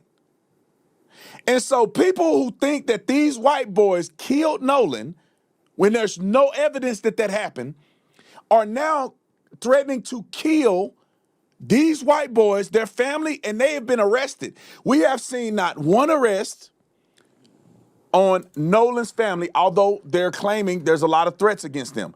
I accept that, but there's nobody that's been arrested. The threats have not gotten to the level where people can go to jail. This is now 4 or 5 people that have been arrested and threatening the boys that was just his friends. Yeah, originally we had reported 3 people that were arrested for 3 different things, actually. So the DA, as far as the phone, because Olivia says that if they were worried about it, finding something missing the phone, that they would have it already. The thing is, they were supposed to give the phone up. They had a deadline. But the DA has sent a letter demanding the phone was, delivered by 9 a.m., which was today. So I don't know what plays out from here, but I mean, they definitely want that phone for sure. At the island. Look at the news story. And real quick here, what's bothering me is if you're trying to ask for, not only have they been asking for, transparency, and they just simply want this to be handled as it would be handled for anything, or as any other case would be handled. They're not just trusting the process. They've demanded that, but they're not they're not waiting to see what the outcome is. They're taking it upon themselves. So it seemed like in the beginning that Christine was willing to just follow through with everything, and let the FBI do their work. And then all of a sudden it was like there was some type of pushback, as if she wasn't willing to let them take control with certain things like the phone. And I don't know really why that is, but I mean, I just don't understand how you can ask for that. They're doing it, but you're postponing them from being able to do those things that you're requesting. She's not respecting what comes with the investigation. She's not respecting what they need to do to get to the bottom of this. What she's really doing is prolonging it, in other words. But I mean, and like I said, the digital evidence is probably one of the most important pieces besides the autopsy. They got to do it. So I don't know what the pushback is or the holdback. Let them have the phone. Why are you keeping the phone? I don't get it. Just give them the phone. Is there something that she needs to do with the phone first before giving them the phone? I mean, the only thing I could think of is her, giving it to somebody else and letting them investigate the phone first, before she gives it to the FBI. But who's bigger and better than the FBI? I just don't. I don't get it. I don't. And she subpoenaed all of these, social media. She's subpoenaed all these social media platforms, every single one you could possibly think of. I think that's all she needs to do at this point. I mean, she'll get her results back. She'll get the phone back when they're done with it and keep it moving. I don't see what the pushback is. A man in southwest suburban Berwyn was arrested for making death threats against people who were involved in this unresolved case. Now our investigative reporter Chuck Gowdy in studio revealing that Berwyn man's violent history and has the first photos of this accused threat maker. Chuck. You do, Allison. Stephan, the Berwyn man's name is Edward James Porter, now facing federal charges in the Nolan Wells case for allegedly threatening to murder witnesses and their family members. 33-year-old Porter is being transferred by U.S. Marshals to the courthouse down in Mississippi. Our investigation of Porter's past finds a Metro Chicago man repeatedly described by authorities as a threat to safety because of his numerous arrests for violence and saying he was going to shoot people. Village pump stopped working. We're sinking. The heat index was a broiling 105 during last month's July 4th holiday weekend here on Horn Island, Mississippi. 18-year-old Nolan Wells had taken a short boat ride with friends, but didn't return home with them. His body found 2 days later, face down in the water. With no resolution to what happened, his family and national civil rights leaders have raised questions of a racially motivated killing. And then, as NBC Chicago's investigative team reported last week, a man living in this west suburban Berwyn apartment was arrested for allegedly making death threats to witnesses in the case, to kill them, anyone in their homes, and any cops. Porter is also accused by federal prosecutors of threatening to cut up one witness and stuff the remains into a suitcase. Now, NBC5 Investigates uncovers the first photo of Edward Porter. This picture is from the Cook County Jail in 2025. But records we've obtained show Porter's criminal history began years earlier, in 2011, with 24 arrests. Think about this. White people so bad in America, and racism is so bad in America, that when a black boy died, black people threaten to kill people. Like, what? I just don't understand. And then they go, the system is against us. Look at this mother track record. Look at his arrest record, bruh. Some of y'all ain't single had a year. job this long. Some of y'all ain't consistently been on a job this many years. He is consistently breaking the law and getting out of jail. What happened to black people when they get in trouble, they get wet? Look at this. I keep saying this, but I'm wrong. I'm wrong for saying this. So is Tatum. We see eye to eye when it comes to this. I mean, I say this all the time, literally. I'll continue. Most of y'all watching have done nothing from 2011 to 2026. One thing, some of y'all ain't been married that long. Roll the clip. To follow for domestic violence, breaking court orders of protection, and theft. A city and suburban drifter with no known ties to Nolan Wells or Mississippi. Porter had an Illinois firearm owner card and a handgun that were taken from him when police say he threatened his ex-girlfriend, quote, "I'm going to shoot you." Charges later dropped when she stood down, and it's not known whether the FOID card and gun were returned to Porter. But now, after numerous gun violence, assault, and threat charges by Chicago authorities, most later dropped because the victim wouldn't testify, Porter is facing his first federal charges, accused of inserting himself for unstated reasons into this death mystery in Mississippi. The case against him, according to U.S. investigators, has a trail of cell phone calls from Porter to Mississippi witnesses and IP addresses, all linking back to him and this Berwyn apartment where he was living. When Porter was arrested 11 days ago, Berwyn police accompanied federal agents with the Chicago FBI field office apprehension team. According to Berwyn police records that NBC5 Investigates obtained under the Freedom of Information Act, Porter did not put up a fight. He's due at a Gulfport, Mississippi courtroom on September 3rd. That'll be the first time he's seen down there. So strange that he even... This is the stuff that I be talking about. All right, let's get to some haters real quick because I want to put these people on blast so you guys can see the energy that I'm getting as it relates to, it's the random folks line, as it relates to my coverage of Nolan Wells. I want to put this in perspective real quick. I saw the case like everybody else. I've seen the playbook 100,000 times of jumping to racism when race is not even apparent or there's no evidence of race. And then I'm watching it would appear to be innocent people being accused with no evidence. But, hey, that's not I don't know these people. I reached out to Benjamin Crump. Hey, Benjamin Crump, what can you tell my audience? What do you know? Because what it looks like to us is that there's no racism. There's no impropriety yet. They don't respond. The other side responds. Hey, we would like to do an interview with you. They vetted me. We interviewed. I interviewed the kids. I put the interview out. People didn't even have to mention my name. I'm not a part of the interview. You could just listen to what the boy told me after I asked him questions. Make your judgment. But instead, I get so much hate and people saying I hate my own people and threatening to kill me because I interviewed white boys that they said knew what happened to Nolan, killed Nolan. Here's some of the people that's ridiculously lying about the whole thing. Roll the clip. Did you catch this in Random Tatum's interview? About anything else that was mentioned, thousands of lies, and now, the audio comes back, and all of a sudden we can hear Nolan yelling in the background, screaming, we're screaming about how he's dead. That's just a complete lie, and it's another lie. Release the audio of the staged video then. Release it.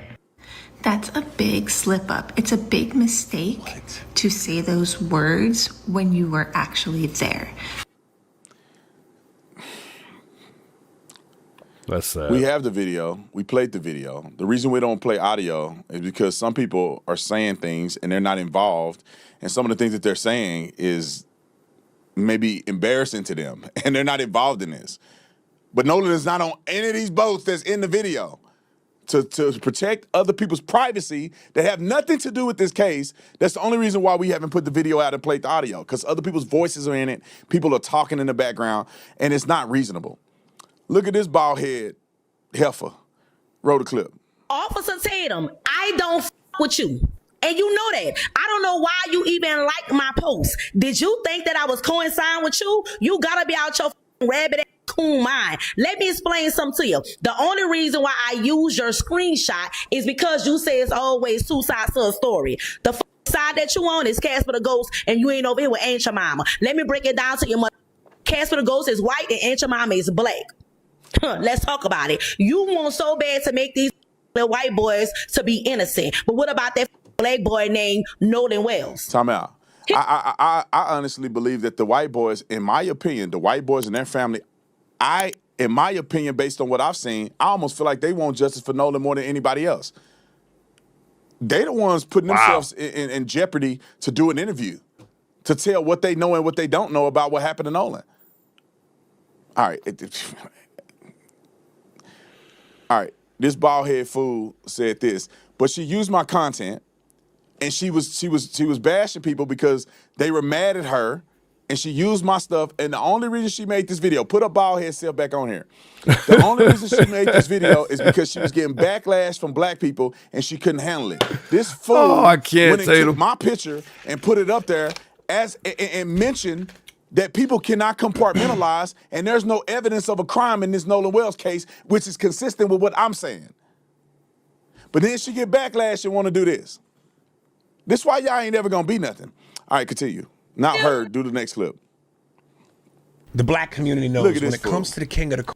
Okay, so this guy right here, he is, I don't know if you guys are familiar with this guy, but he's a guy that can change his voice to many, many rappers. Very, very good. He's very good. I think he's done DMX, Tupac, or no, I'm sorry, not Tupac, DMX, Jay-Z, all kind of different rappers. I mean, he also, I think he does Chris Tucker. He's pretty good. He does a variety of people. LL Cool J, he's pretty good. This is the final boss. This wears a super cape for white folks. And listen, let's not get it misconstrued. I'm all for holding the black community accountable. I think everybody should be held accountable, regardless of race. And if you know anything about this podcast, the history of this podcast, I've always held my own people accountable. But what I won't do is just make it seem like what he's doing, which is he only holds black people accountable. Everything you do is about black. I want y'all to go. Wow. I want y'all to go after this video and look at my social media and look at all of my social media. These people are so deranged. It's crazy to me. What happens is when you are a community of people that want no accountability, when someone mentions accountability for you, you flip out and you make it all about you. If you look at my social media, I hold everybody accountable. When you cutting up, you cutting up. White police officers, black police officers. White politicians, black politicians. Democrats, Republicans, I call everybody out. Yeah, and I'm the same way. And, you know, I think at the end of the day, you know, and I'm trying to make, you know, I don't want this to sound bad because everybody always tries to say, oh, choose you're against your own kind. No, I'm not. I literally just know, you know, because I'm black, so I can speak for us. And I just see a lot of stuff that shouldn't be happening. Like this case, which it was a black person who inserted the race into this, and not even a white person who did this. I mean, and that's what makes it even 10 times worse. But I just think that black people, they need to continue to they need to continue to organize, vote, educate, advocate, and demand accountability from the system that they have historically worked against. Progress isn't about doing better as a race. It's about refusing to let, broken systems define the future. And as simple as that. But yet we're going back, talking about our ancestors and this and that, and utilizing, history. We're using history. We're bringing history into today. And I get it. It's all still going on. It's all still happening. But that doesn't mean that every situation that happens, that applies to that situation based on what we went through prior, leading up to now. And that's the problem. We don't wait to see what the outcome is sometimes before we insert race into the problem of what's going on. And I hate that for us, because you reverse the script, you flip the script, and a white person does that, they are completely racist for doing so. But no one's sitting here calling them that, because, and they are, but not so much as it would be if it was reverse. But that's what it is. That's exactly what's, that's exactly what we need to stop doing. We need to stop letting priors define the future, because it's not helping us move forward. And to be this stupid and to be a grown man to say that I only call out black people is crazy. The difference is, when I call out a white person doing something wrong, I feel like white people generally, hey, we don't claim that person. Black people, a man can kill 400 black people, and a white cop kill him in a justified shooting. Black people mad at you. I wrote a whole book about police incidents where I criticize police. And Hold on. Wait a minute.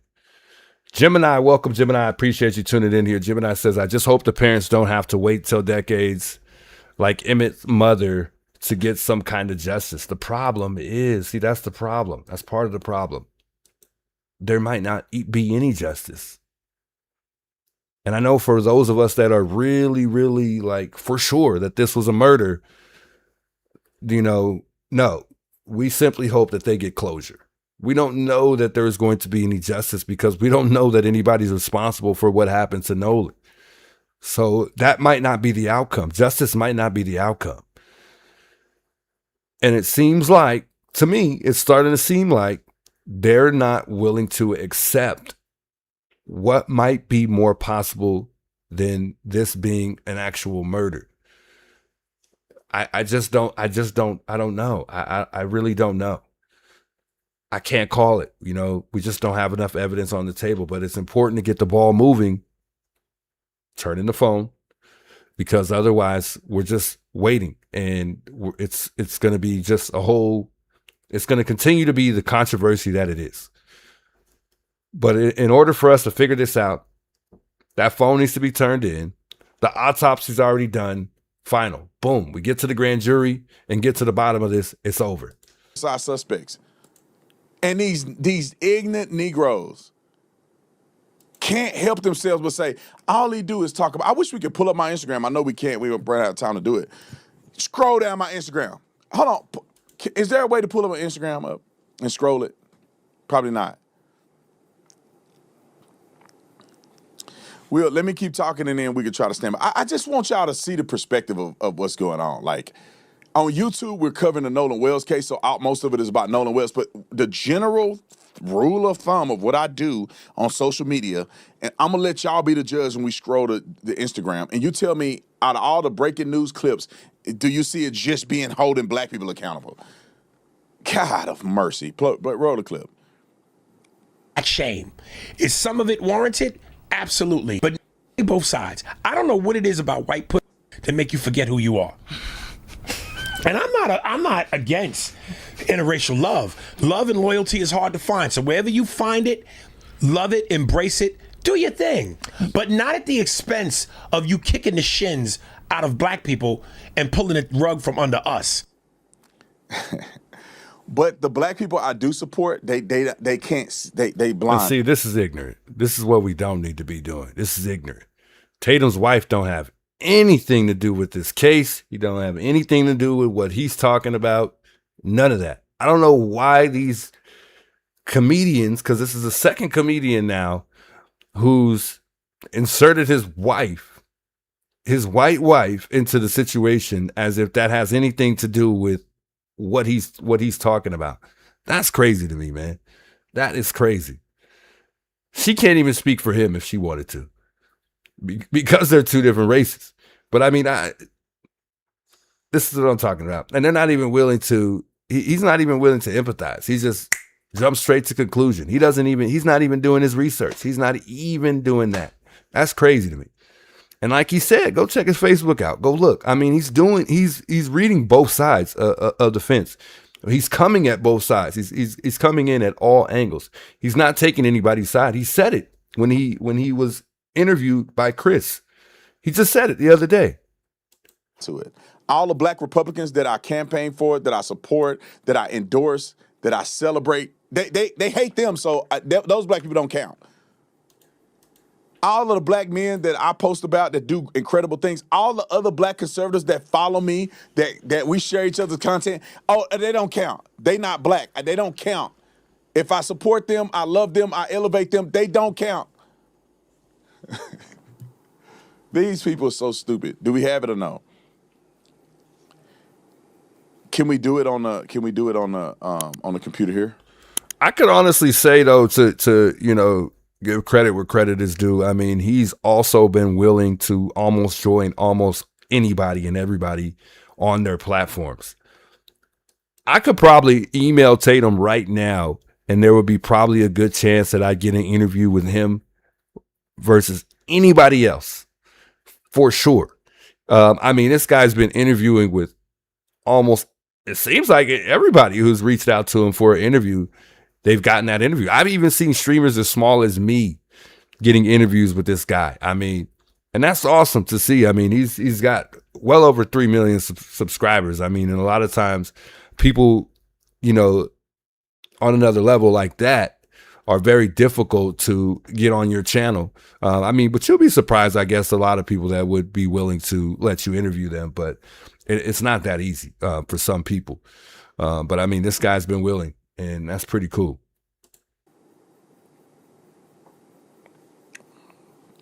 Let me see.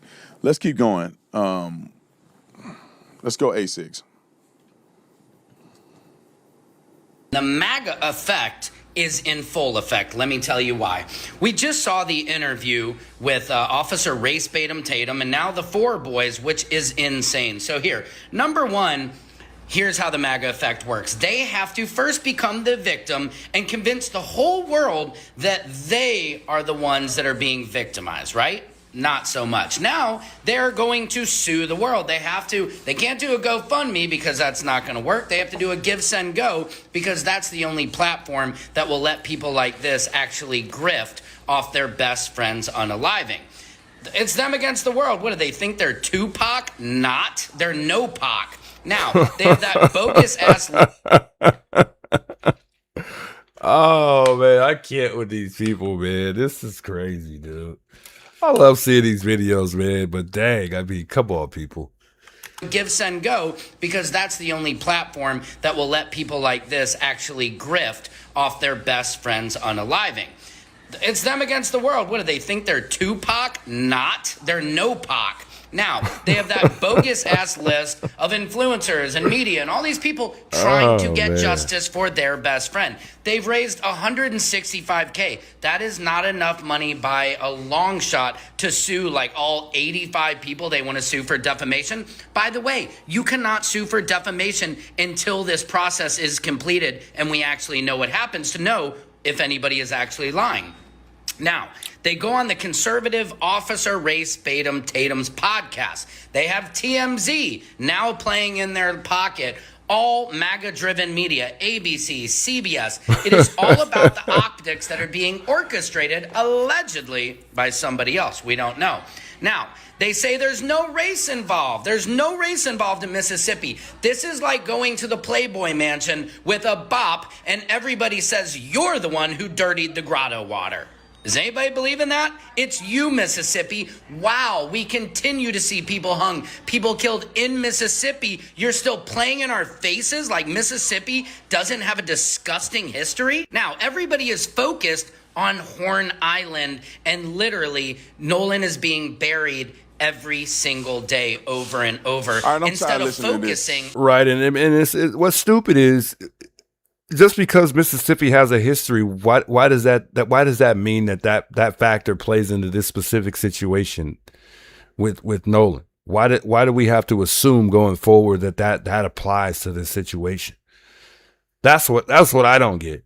And it's not helping, by the way, it is not helping get to the root bottom of this. I mean, it's not.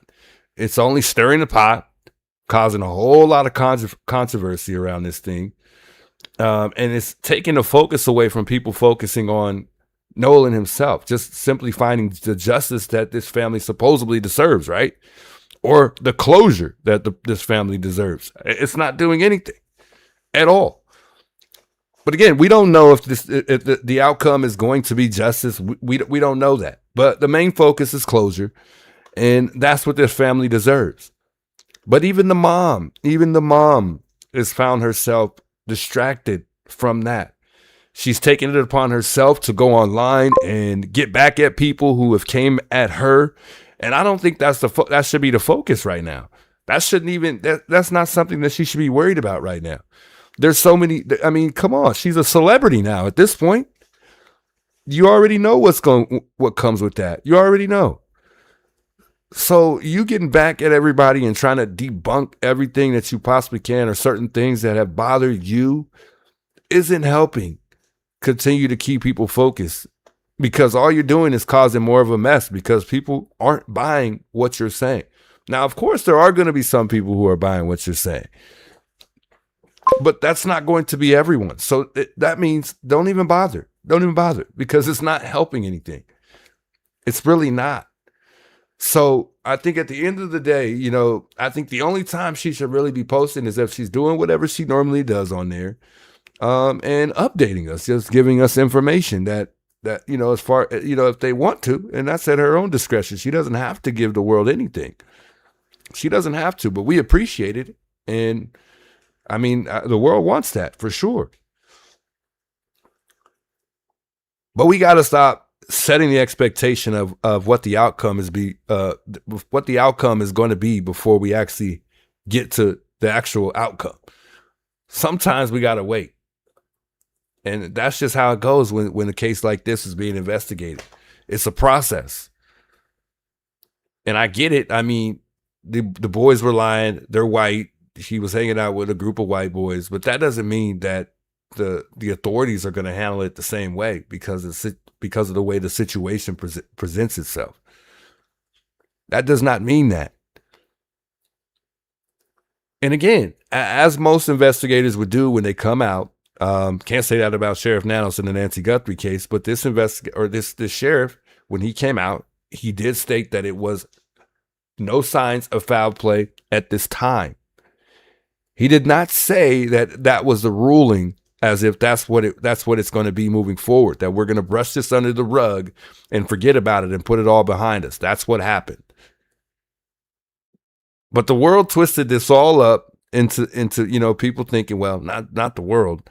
I would have to say the lawyer, the attorney that they have, was the one who kind of twisted this thing up into and tricking people into believing that that's what was really going on. Well, mom as well. I mean, they weren't buying it, and it's not helping them get to the bottom of this either, because she's not taking anything that they want. She's not letting these people do what they want to do. She's not letting these people, and don't let them do what they want to do, but let them do what is supposed to be done. And that's part of that is the digital evidence. Let them get it done. Let's continue this video here. Weirdo. These people are stupid. Why would they get attorneys? Because they're being sued. Nolan's parents sent them a letter telling them they need to preserve text messages and phone records and all kind of other stuff in preparation to sue them. That's why they have a defamation attorney. I'm trying not to get upset about this stuff. It's just people. I can't believe people are so stupid. I just can't believe it. Like, I can't believe that people questioning me in this whole thing because I interviewed somebody. We'll skip over this. That dude is a weirdo. Hey, much love, Dr. Edward. Thanks for tuning in. He's a nut job. I don't even want to give him any airtime. Maybe we'll do some stuff on Umar Johnson. Before we get there, I want to tell you guys to go to tatumstore.com, tatumstore.com if you want some really cool merch. I love Jesus, and I have to love Jesus and pray every single day to keep my mind sane. I want to go off the handle and cuss people out and everything and threaten them, but I don't do it because I love the Lord and He keeps me accountable. Go to Tatum Store if you want one of these shirts or any of our other cool merch. I'm gonna have to jump quick to an interview, but Dr. Umar Johnson is the stupidest man. And I feel like a lot of people in the black community don't think he's a problem. I'm a problem, but he's not a problem. Roll the clip. I believe Nolan was deceased before he hit the water. And the reason they held on to the throat tissue and the reason they held on to the lung tissue is they didn't want nobody to know that Nolan was murdered before he hit that water. Just like Emmett Till was murdered before he hit that water. Just like Dr. King's brother, A.D. King, was murdered before he hit that water. Remember, Art, when Dr. King's brother was murdered, Reverend A.D. King, they found him in a swimming pool. To put the math equation together, why would the district attorney, for the medical examiner, risk his or her, I believe it could be a her, risk her entire career to lie about one kid?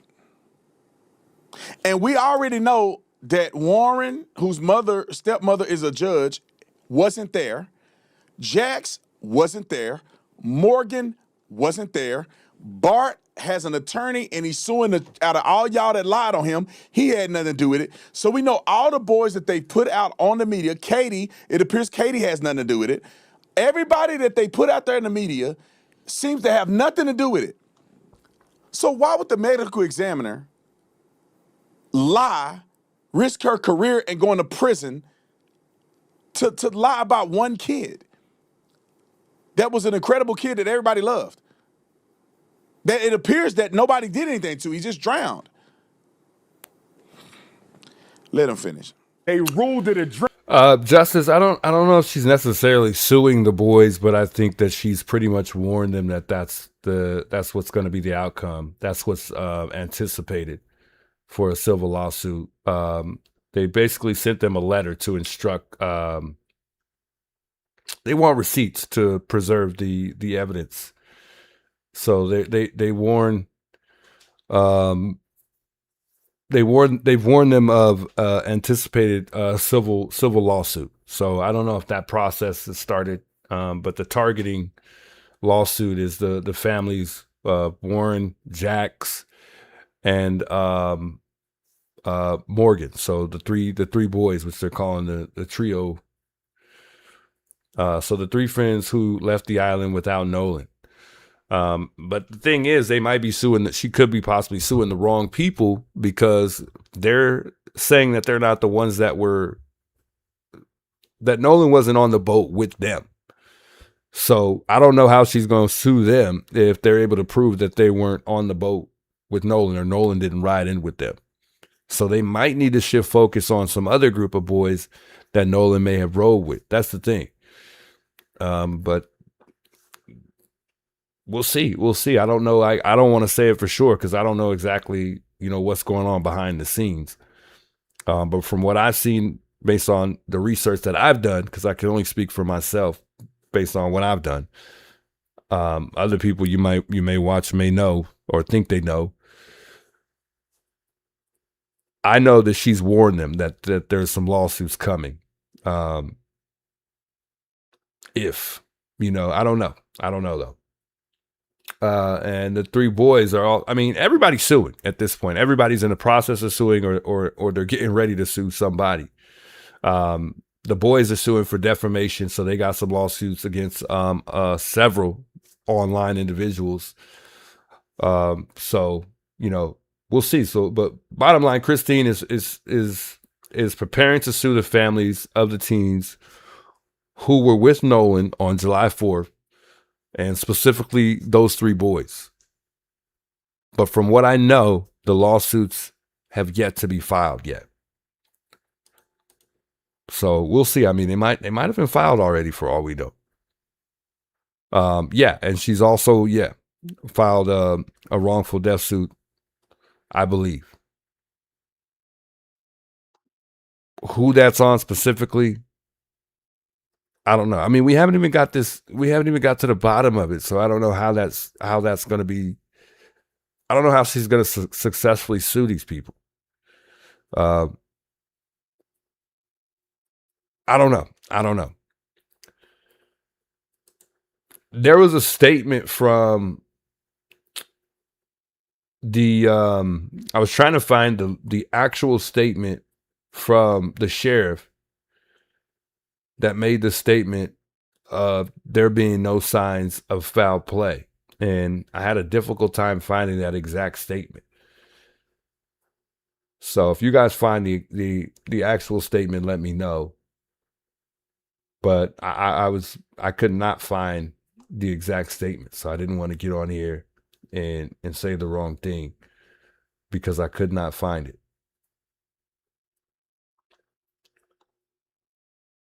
But from what I remember, he clearly stated that that's what the ruling was, or that's what was going on at the time. It wasn't necessarily that he said that it was a set in stone thing. So if that's the case, then I don't think that she would be able to sue the Jackson County Department. I don't think that that's going to happen. But for all I know, they may. Crump's a very successful attorney, especially when it comes to civil matters. The outcome might be good for them. But I think that's what makes a lot of people confused in this case, because it seems like they're more concerned about money than they are simply justice. And I feel like a lot of times the civil matter comes after, not during. So it makes it really, really confusing as to what they really want out of this whole thing, rather than simply justice.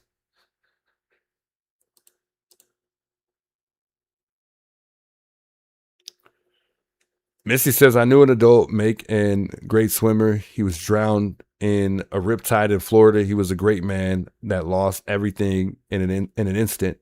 Drowning can happen to the best swimmers. I agree. And I'm not doubting that happened, that didn't happen in this situation here.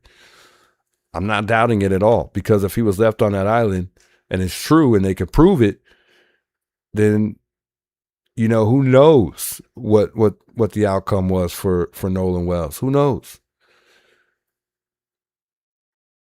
Missy says, I hate to say it, but it's just wanting money that makes people evil. They say money's the root of all evil. And I believe that is true for sure. Lisa saying money. Maybe we need to do a poll. Is this simply for money, or is this for justice? Very interesting. I'll roll this real quick, and then we'll do a poll on that. I want to see what the folks are thinking in that regard. Drowning. And then one of the paramedics said, what, Art? One of the paramedics who took Dr. King's brother out the pool, Art, said he didn't have no water in his lungs. They kept the throat because it may have shown some trauma that Nolan may have gotten choked out. And then you got the red substance around the back of the head substance that the DC medical examiner discussed. He didn't discuss We don't know anything. if Nolan got hit in the back of the head. We don't know if the blood simply drained to the back of the head. But Pause. Let me tell you what these mindless people, what the problem is, what they don't do is they don't go to the next step. They do this in Charlie Kirk's case. You said he got strangled and murdered. Describe how did that happen? If he got strangled around his neck, are you saying somebody grabbed his neck? Or you saying somebody tied something around his neck? If he's somehow strangled, he's gonna have damage to the external part of his neck. If somebody, you think a 6'3" potential NFL football player is gonna let a little scrawny white boy hold his neck like this and choke him out, and then throw him in the water. I've been around those boys. They not that big. Nolan seemed like he was big. He's a football player. And they somehow choke Nolan out like this, squeeze his neck, chokes him out. Then he's on the boat, dead. You can't, on the call, there's no evidence of how he died, but he dead. Just say he dead. And the call is alluding to the fact that these people are surprised that he's dead, right? So you got the girl and others, he's on a boat, and they're surprised. So that means that he died somewhere else but the boat because they didn't witness him die because they sound surprised on his fake narrated call. And then they don't get to the next conclusion of how did somebody kill him. But then while he's struggling, Is this a QA? I don't know. That's the wrong. I did the wrong thing. Hold on, chat. And screaming that he died, Wyatt calls Cito. So he could be on a recorded line with evidence of him killing somebody in the background. On a boat that his foot could probably touch the end of the boat. Or at least if Nolan was on the boat, he could touch his foot to the boat and be driving it with his foot at the same time. He called him. He know what Cito is. He got a membership with Cito. They're after all the time. They know it's on a recorded line. I bet you $1 million that when you call Cito, they tell you it's on a recorded line. Or you know it's on a recorded line because it's an emergency. I got a dead man in here, they call it Cito. They know they killed Nolan, they call his mama. Hey, do you know where Nolan's at? We looking for him. They know he dead. They go, hey, we have his phone. Y'all can come get it. They put him out there. They go look for Nolan. Then they go do interviews. Their lawyers let them do interviews, but they killed Nolan. You can't be that stupid. South Taylor, that was great, man. That was great. Great video from Mr. Brandon Tatum, man. That was awesome. That was awesome. It's crazy to see all the hate that's been directed toward him, though. That's what's sad the most. I mean, but hey, when you're big, when you got a big, huge following, that's how it goes. I mean, people are gonna come at you in every way, and how he handles it, I don't know if it's always in the best way, but I mean, he don't play. He definitely goes right back at everybody who comes right at him. So I guess I can't knock him for it. Now, I mean, if I would handle it that way, probably not. I'd probably ignore half the people who are doing this. But I mean, at some point, it does get under your skin, and it becomes difficult to just ignore things like that and move on. I mean, especially when it comes to race. I mean, people take race very seriously. As I've seen even in my own chat, and I'm nowhere near, where he is at.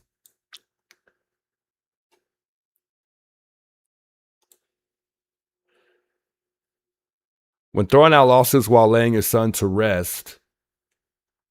Hold on, let me pull that back up here. I missed it. When throwing out lawsuits while laying your son to rest is the only opportunity for wealth, and it makes me sick.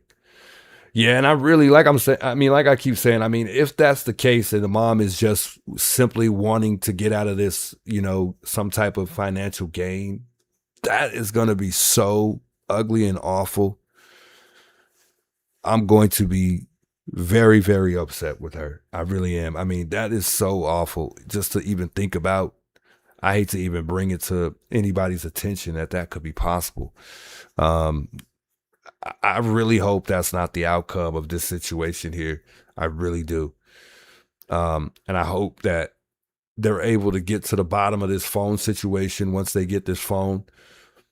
Because she's had it so long, it's going to really make things much more difficult to not only believe, but it may even make things more difficult for the investigators who are conducting this, digital evidence process.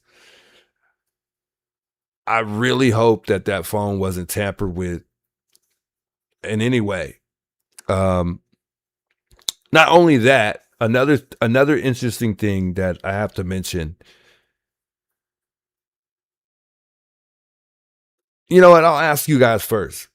Does your mom have your password? Does your mom know your password? I want to hear from people in the chat. Does your mother know your password on your cell phone? And I would say that majority of people in this chat that own a cell phone, which is probably 100% of us, have a password on our phone. I would say majority of us, probably 90% of us in this chat, keep a password on our phones. But I guess the big question is, like I said, does your mom know your password? And we're not really children in this chat. I mean, Nolan's a child. So, and who knows what type of rules she had in her household, right? Who knows? But my mom does not know my password. So I mean, I was just kind of thinking, how would she even get in his phone in the first place? So perhaps she's, kept it so long. What were they doing this whole time with the phone? And people are going to question this. So I got to throw it out there. People are going to wonder what the heck she kept the phone so long for. Who was she giving it to? Was she reaching out to somebody who could get into the phone? The only way I know how to break into my phone is to reset it completely. Literally, factory reset it. And when you do that, you lose everything. So if they get this phone and this entire cloud is reset, or the entire phone has been wiped clean because it was factory reset, I don't know that they'd be able to pull the cloud from this phone. We might want to research that. I think we got to look that up.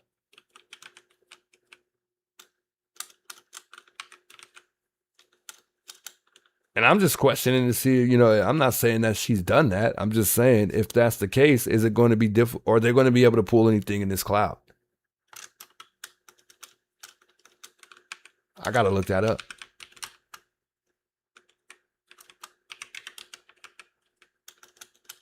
I got to look.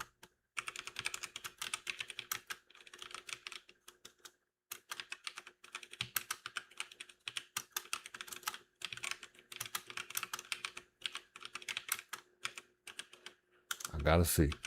We gotta see. Linda says, my phone is so old, I forgot my password.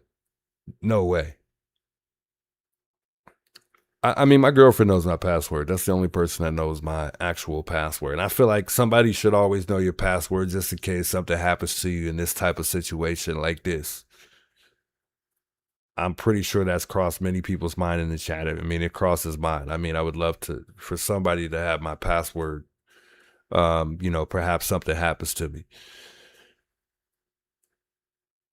Carolina says, my son has mine and I have his. See, and I guess it is different depending on the relationship you have. So it does say, yes, even if the iPhone is factory reset, investigators can still pull the cloud data as long as the user had, now here's the catch. So it says, as long as the user had anything backed up or synced. A reset does not erase Apple servers, only the physical device.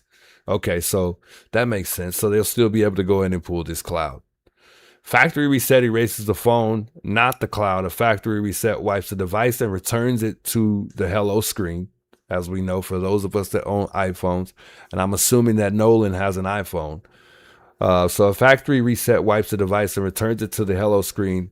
Apple explicitly states that erasing an iPhone does not delete iPhone or iCloud data. The iCloud content remains on Apple's server unless the user mainly deletes it. And this means investigators can still request the iCloud backups, the iMessage logs, the photos, the videos, the notes, the contacts, the calendar, app data, and the iCloud Drive files. So they're going to be able to get everything. And that's why I said this digital evidence part of it is very important. So no matter what she does with the phone, as long as it's Nolan's physical phone that he had, they will be able to get anything and everything from this phone. So the cloud backups remain available after a reset. And Apple supports the documentation shows that after a reset, you can, restore the phone from an iCloud backup, meaning that the backup still exists on Apple's servers. So if the user can restore from the cloud, investigators can pull the same data with a warrant, which they got because they've demanded the phone at this point. Now, as far as this process, I think it could take anywhere from days to weeks. So I think we'll know very soon, what was deleted on what specific day and times, which is very important in this case. Vima says, I don't even have a passcode on my phone. Wow. That's crazy. I think on my old phone, I think at a point in time I had took it off. No, my newer phone, I had took it off for a little bit, but no, I have a password on both phones. They're both not in service, by the way. I'm not doing it like that. But I think for the most part, there's usually only that one person that knows your passcode, and a lot of times I would have to say it's not your mom.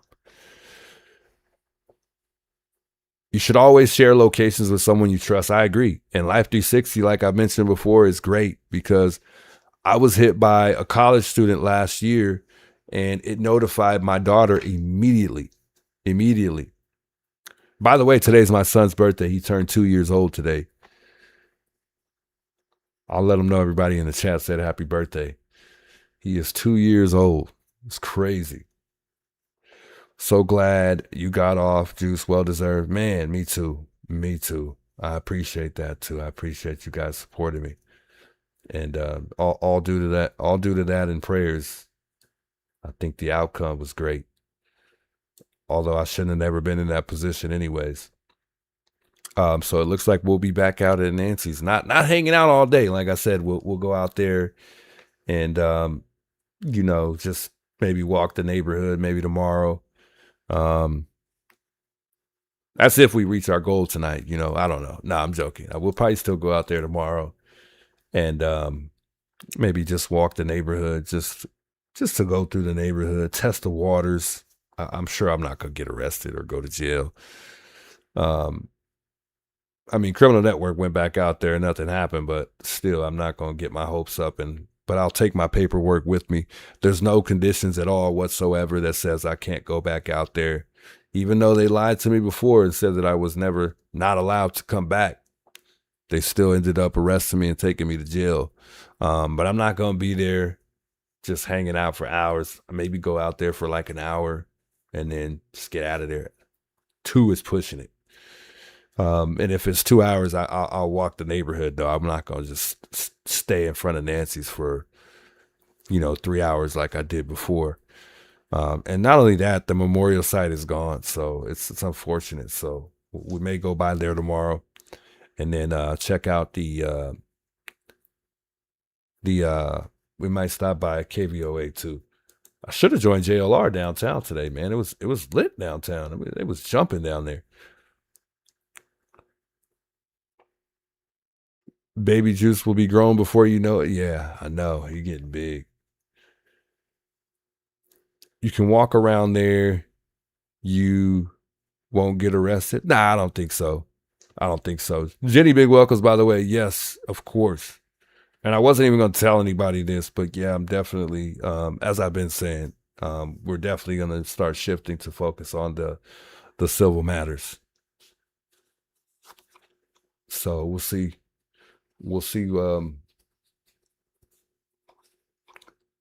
What I got to start looking to see what type of what lawyers might be good for the civil matters. But I got somebody that can really help me with that too. That's pretty good. That'll help me file the paperwork if I end up doing that before I have a lawyer do it. But I'm sure a lawyer is going to do all that for me anyways. So I got to start finding a good lawyer that can handle the civil matters for me. Hey, what's up, Misty? I appreciate you. She says, happy birthday, Baby Juice. Thanks for the super chat there too. Did you see the guy? She said, "Guy, did you see the scary guy today with no shirt?" And JR spoke to him. No, but I saw the weird, creepy guy that he talked to around the club that was that Mijito and Derek Colella and Tommaso's band performs at. That was interesting. He had a little interesting night out for sure. Much love, Bruce. I appreciate that, by the way. Maybe we'll open up the phone lines. We haven't got on the phone for a couple of days. I did hear I heard the rumors. Supposedly there was some human remains found in Tucson, a Tucson wash, around 7 a.m., which was today. Well, yesterday now. And it was a wash near Silver Lake Road in Santa Cruz Lane, Tucson, which was recovered by Pima County Medical Examiner. And the cause of death hasn't been released. How long the remains were there is unknown. And also the investigation is, of course, ongoing. And I believe this is not Pima County Sheriff. It was actually Tucson Police who picked this one up here. So we'll see. We'll see what happens. I don't think it's Nancy related though, and I don't think that's Nancy, of course. But I guess bottom line is it's a wash related body found, which was today, and everything else is like creek related, not I guess wash related. I don't know. Luke Daly also he completed the DNA swab. From what we heard, and that was confirmed in multiple investigation reports, by the way, guys. So a judge approved the DNA warrant around May, and then Daley complied with that warrant, meaning the DNA was collected and tested. And from what I heard, the DNA from the glove found near Nancy Guthrie home did not match him. So I guess that's what they were trying to see matched up. But initially they said it wasn't Nancy Guthrie related. So that's super confusing, right? Not confusing. It's just like we've been lied to, actually. But the glove DNA was later traced to an unrelated restaurant worker, not Daly. So I don't know. Guys. But he was swabbed, and it didn't match anything. And the investigators say he's no known links to Nancy's disappearance. So I think we've debunked Luke Daly. So he's got nothing to do with it from what we're seeing here. Filing suits on the Silver matter takes determination and perseverance. Indeed. And we're definitely going to follow through with this process for sure. We're not holding up at all. So I'll be probably spending most of this week trying to figure out a really good attorney to handle these matters for sure. And I think a lot of people were like, well, asking about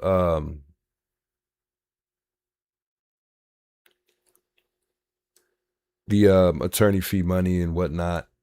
And I don't think people understand that, or we're keeping in mind the Silver matter is also going to cost. But there are people that do pro bono Silver matters too. I don't really think I'm really interested in the pro bono thing. I think I'm going to have to pay. I think I'm going to pay. I don't think I'm going to try to do the free route because I don't know that I'm going to get the best outcome trying to get the Silver matters done for free. But we'll see. Also, there was a lot of fees along the way with certain things that we got. Juanito was one of them that helped me get some things. The discoveries, the body cam, So the FOIA, the police calls, all that stuff costs. None of that stuff is free. One of them I got lucky with for one of the cases. They were able to give me everything. Well, they didn't give me everything, but they gave me a majority of the stuff. And that was for the obstruction charge, the nuisance charge. We're still waiting on that stuff. We haven't got any of that stuff yet at all. And I don't know why. It's kind of weird, but we're still waiting on a lot of stuff that we haven't got back yet, which is crazy. Man, I owe Juanita one though, man. She's one of a kind for sure.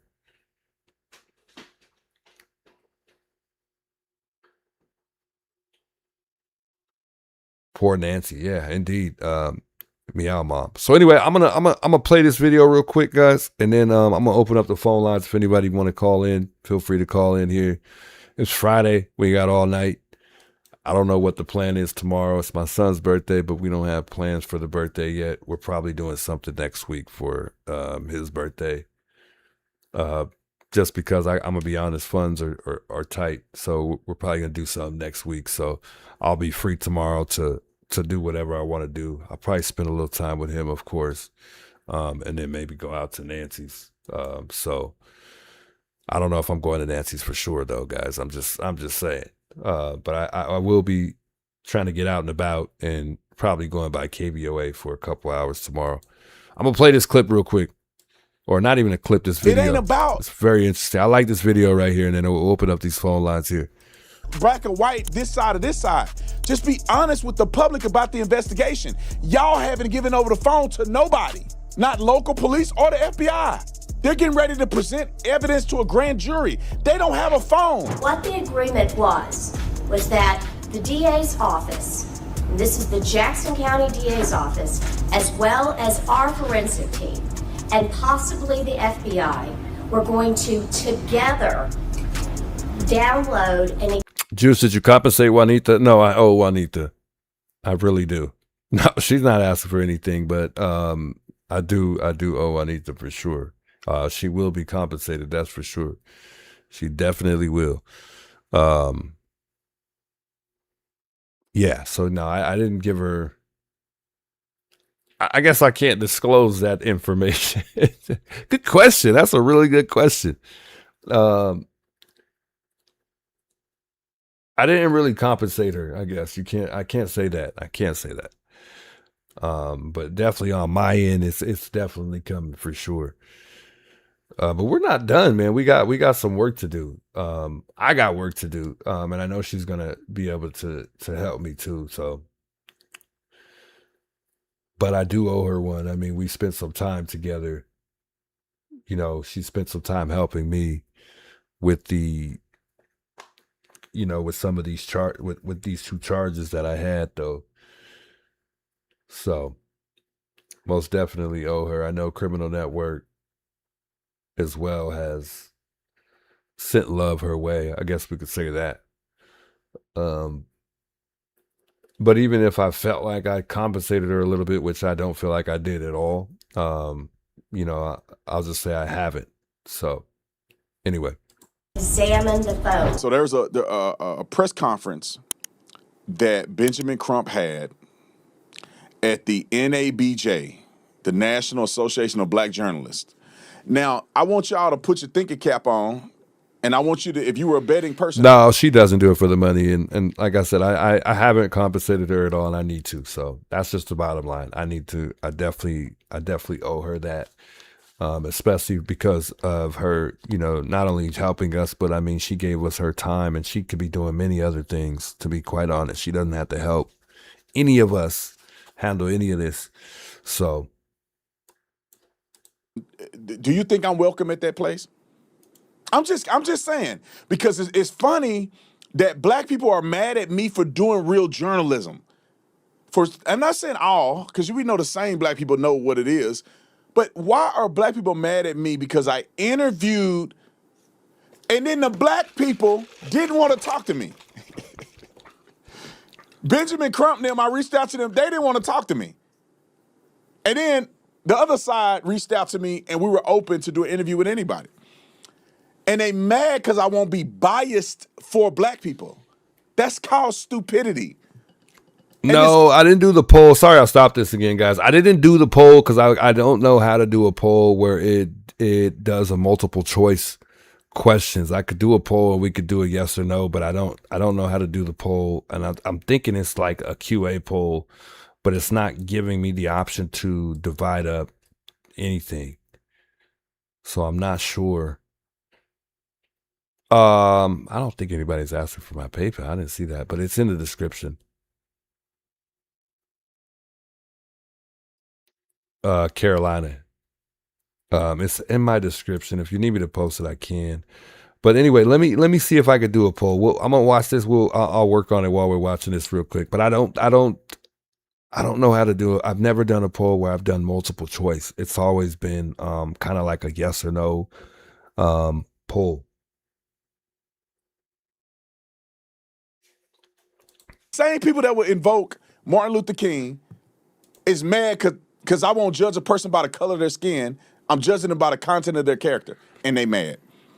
So here's the press conference of them addressing the cell phone issue. Because as you know, if you've watched me, you won't hear from other people because they have a vested interest to lie to you.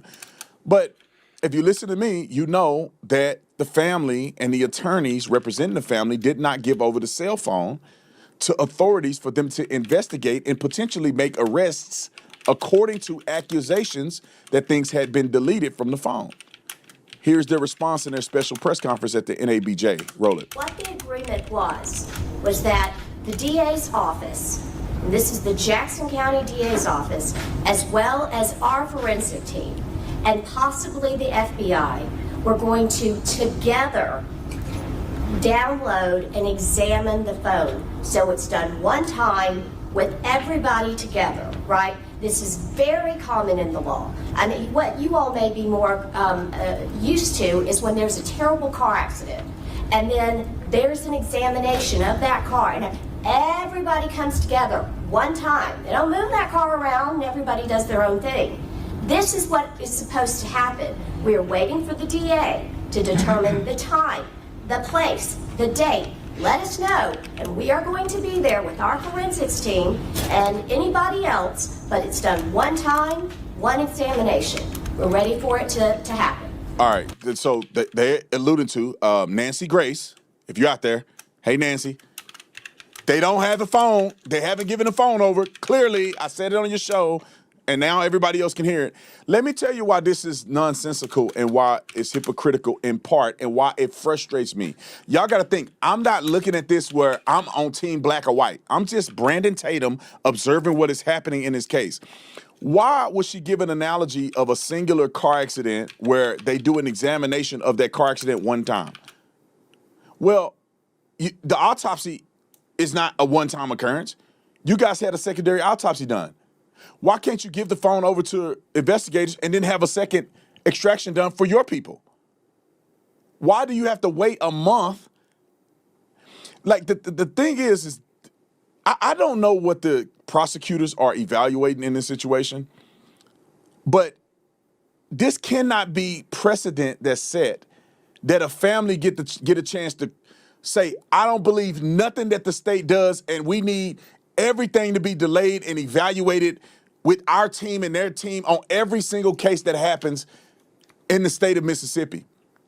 There's been 3,500 black men, black women have been killed by black people in Mississippi in the last 10 years. Do you think every family get a chance to sit down and say, my child is a victim, we have to go over every forensic extraction and evidence with the DA? Every family get a chance to do this. That's not reasonable. Let me let them finish because it's a lot more to get into. Roll it. Nolan birthday is next Wednesday.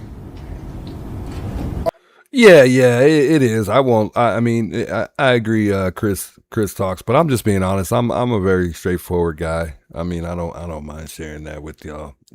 And I think when people help you, sometimes people deserve certain things, like to be compensated. So, and again, yeah, that's not anybody's business at the end of the day. But I just truly, it's just what I truly think, and I truly think she deserves that. I mean, she spent time helping me, so. I mean, and again, I mean, that's not anybody's business, but still. That's just how I feel about it. But yeah, you're absolutely right, Misty. August 19th. And Chris. It is going to be I extremely can't do this difficult poll correctly, guys. I don't know. for his mother, his father, and his family. Because this August 19th will be like no other that they've ever had for the last 19 years. I mean, it's a milestone when your child gets to be 18 years old. You try to breathe a little easier every now. You say, man, we almost got them there. They're at the cusp of being an adult, cusp of manhood. As a member of the Congressional Black Caucus, I'm the second vice chair of the Congressional Black Caucus. We are demanding a full federal investigation. Kash Patel, we're demanding a full federal investigation as to what has actually happened to Nolan Wells. So let me put this in perspective and we'll let them finish. This is why I'm frustrated with how they're acting. It's embarrassing to a certain degree. They come out and they do a press conference like this and they go, we are demanding that the boys that they are accusing of potentially killing Nolan have already given their phones over to the FBI voluntarily. Why don't you tell the public that they are cooperating with the FBI already? It's because you don't want the public to know that the other side is doing anything so people can continue to foster violence against other innocent people that are not involved in the murder of Nolan Wells. This is what frustrates me. Let me go back on this video real quick. He's hitting a really good point here. They come out and they do a press conference like this and they go, we are demanding that the boys that they are accusing of potentially killing Nolan have already given their phones. I don't know why it says yes or no on this poll. I could not remove that. Why is that there?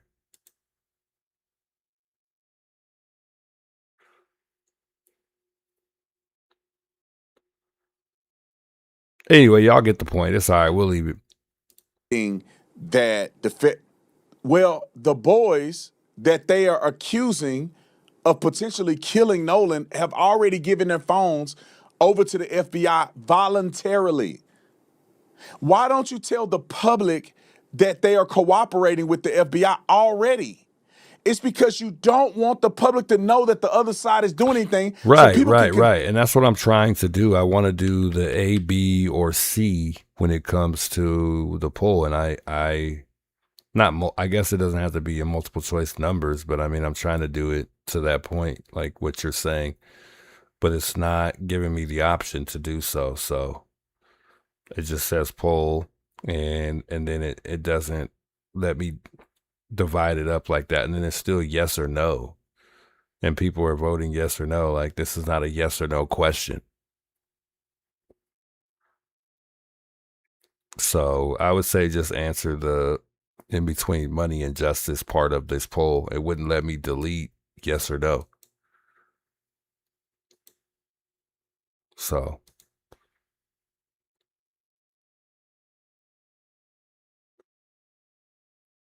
what is this? I have no idea. All right, let's continue. That they are accusing of potentially killing Nolan have already given their phones over to the FBI voluntarily. Why don't you tell the public that they are cooperating with the FBI already? It's because you don't want the public to know that the other side is doing anything so people can continue to foster violence against other innocent people that are not involved in the murder of Nolan Wells. This is what frustrates me. These people can be honest. It ain't about black and white, this side or this side. Just be honest with the public about the investigation. Y'all haven't given over the phone to nobody. Not local police or the FBI. No, but I think Tatum has a point, though, because, I mean, go back. Let's listen to that again. People all have a certain degree. They come out and they do a press conference like this and they go, we are demanding that the boys that they are accusing of potentially killing Nolan have already given their phones over to the FBI voluntarily. Right, and let me stop him right there, because if the boys gave their phone, I mean, and they gave their stuff up right away for the most part.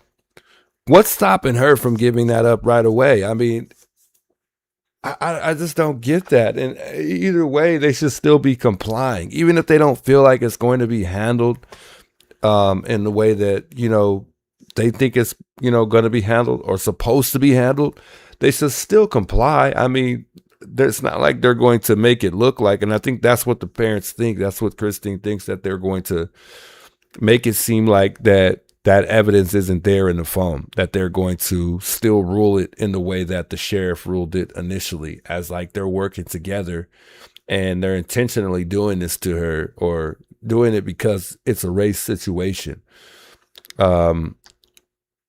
But I think they'll be able to prove the digital evidence that they have revolving around the phone. I don't know necessarily that they'd be able to cover information up like that. Although I'm sure that there's a way. But I just don't see that taking part in the digital evidence aspect of it. I just don't. But I understand. I get it because of the history that Mississippi has and the way it was handled initially, supposedly. But I think I think we were just misled on the way that they were thinking that it was going to get handled. I don't really think that was the exact statement that was said from the sheriff.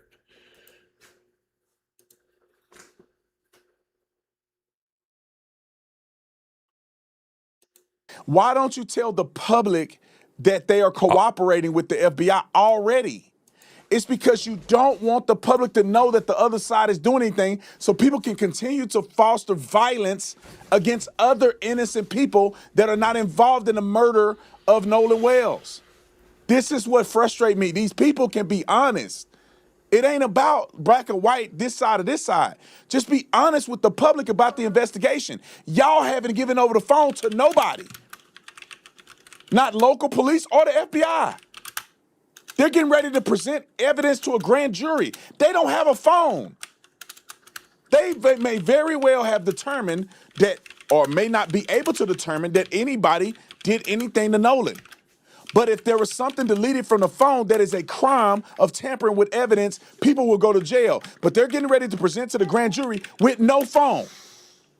Therefore, if somebody did something, they have no evidence. And the grand jury is going to come back and say nobody did anything, and they're going to be mad when y'all the ones didn't give the phone over. You can give the phone to them the day after he died. If you suspect things have been, so it can be preserved. And they could extract it. Send it to your people. Let them extract it. A secondary extraction will allude to tampering if the state decided to tamper with the phone.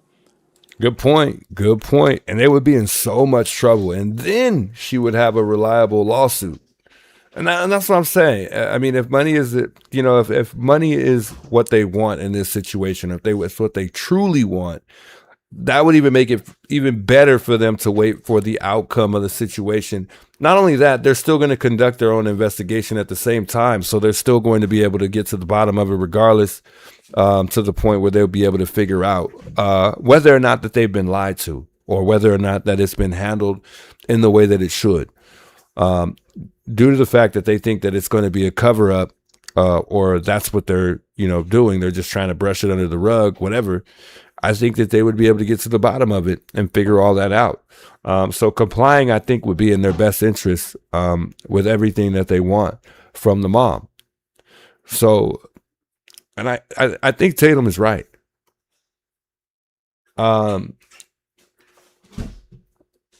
So the local sheriff issued a statement regarding the death of Nolan Wells, stating that no foul play was suspected.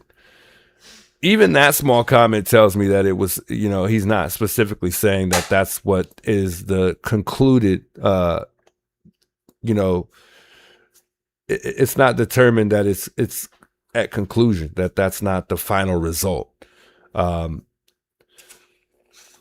still yet can find the exact statement that sparked the scrutiny and the speculation from the jump. So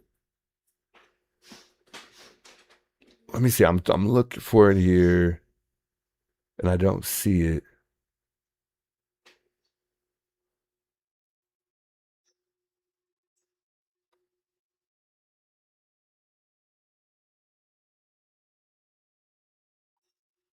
And I love the way in that interview, or when they got up and did that kind of like that press conference just before the funeral, that they kind of went back on their word after they inserted race, or they tried to correct it, but at that point it was too late.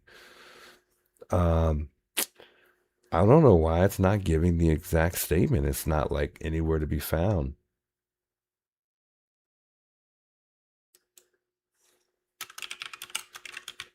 Anyway, I'll continue this here.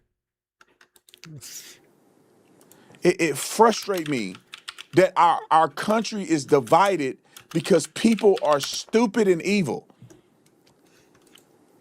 It don't make any sense to me. Let her finish.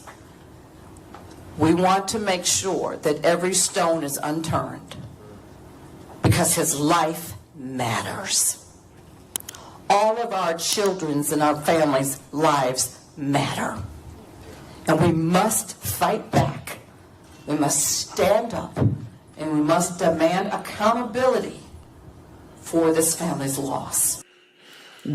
Real quick here. I mean, I think just to the point too, I mean, I could understand where they're coming from. I think the fact that he even just so much as said that it was no signs of foul play is where they're kind of going to try to get this civil matter going when it comes to that sheriff John Ledbetter, when he stated that after the recovery of Nolan Wells' body, that his office had no reason to suspect foul play, and that everything investigators have gathered so far, and see what I'm saying? And this is exactly why you know that this was, he was whoever really put it out there in a twisty way. Whether it was the mom, whether it was the attorney, I think it was a little bit of both. But it clearly states right there, his exact statement. It says, Jackson County Sheriff John I believe it's Ledbetter. I don't know if I said that right. He stated shortly after the recovery of Nolan Wells' body that his office had no reason to suspect foul play, and that everything investigators have gathered so far, that's the key word right there, so far, that tells me, it indicates to me that they are still actively working on things. But right now, at that specific moment in time, that's what they have. Just at that moment. Doesn't mean that anything can't change. So it goes on after it says, after gathered so far, indicates no foul play has taken place, while, emphasizing that investigations remains active and ongoing. And I think that is a pretty typical report. So I don't really see where, they really made that this is like the final, determination of what really took place. I don't really see what they're really putting out there. And I think that's what really twisted this whole thing up, was the fact that they really said, look, they're trying to just get rid of this and brush this under the rug, as if they know exactly what happened to Nolan, without even going forward with everything that we need to do to get to the bottom of this. Well, duh. But why is he not allowed to say that so far as what they've gathered from the moment of finding his body, because this came out after they found the body, why is he not allowed to say that?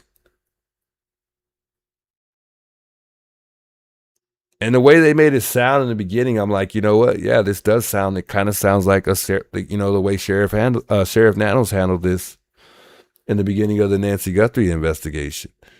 But it's nowhere near that. They are really running with this one statement like they've been running with this whole statement for the last 40 days. There's really nothing else that they really have that says that they're not doing their part. Other than them trying to put out there that they're, it's weird that they're keeping the neck or the throat and the organs. Because those are the two things that have been coming up the most, is the organs and the neck or the throat. The only person that's going to have a valid reason why they're keeping that is the person that's doing the toxicology report. And they know that because I'm pretty sure they've communicated with that person. So they're running with those two narratives, that they haven't got that back or they kept that, and the fact that he made this statement.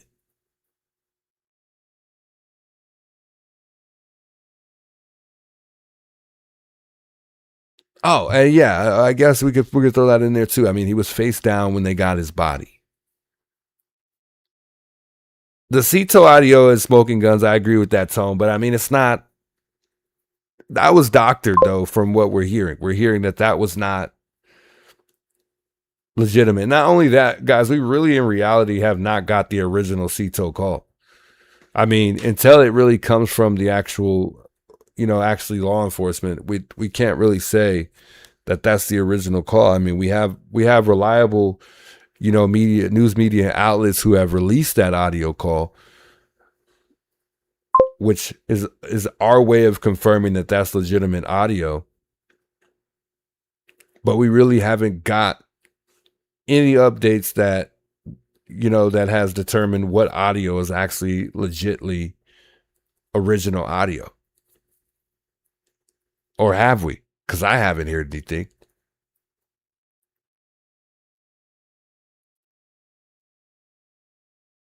So I don't know, man. I don't know. I mean, there's a lot of things that you could consider that is, things aren't being handled the way they should be, but it's not even yet to be, nothing's been ruled out. There hasn't been another press conference that says, look, this is not legitimate. We're not, that's not evidence that is, probable cause or that could be used in court. Nobody's came out. It's all speculation, and it's a whole bunch of controversy surrounding all of this stuff that we're discovering that could be a part of this case as, reliable evidence. We don't know though, because no one's came out to confirm it.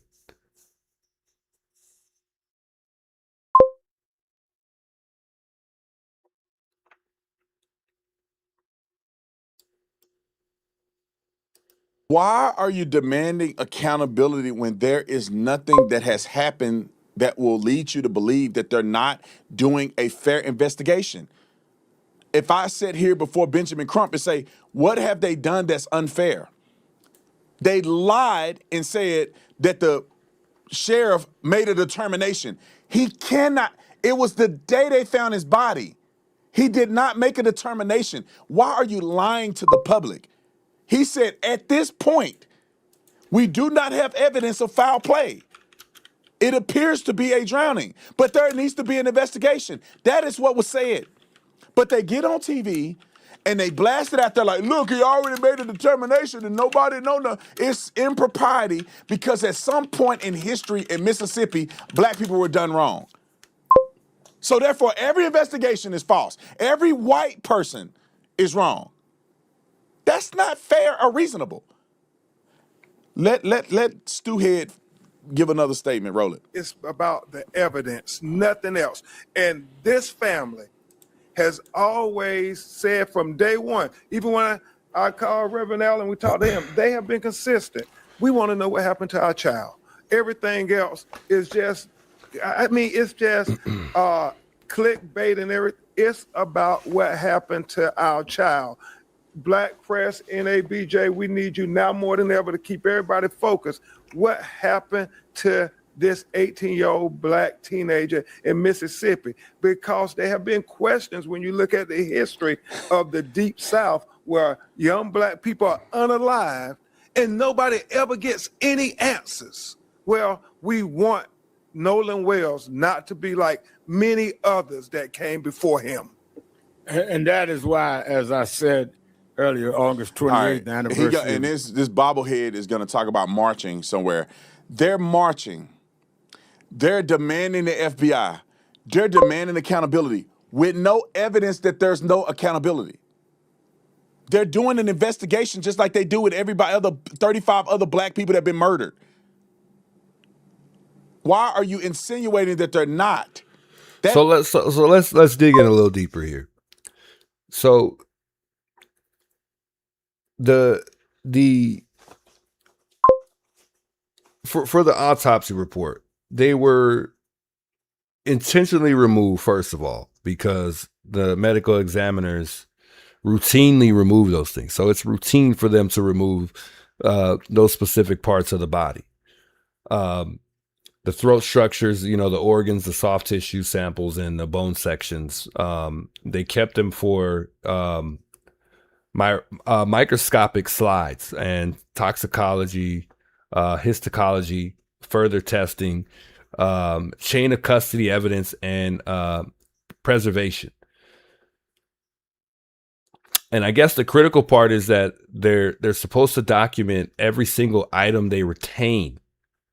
Okay, so in Nolan Wells' case, the independent pathologist said that critical structures of the neck were missing, which means that they were removed and they were not returned. They were not documented, or the documentation has not been released. And I think that's what the case is. I'm just assuming. I'm not sure though.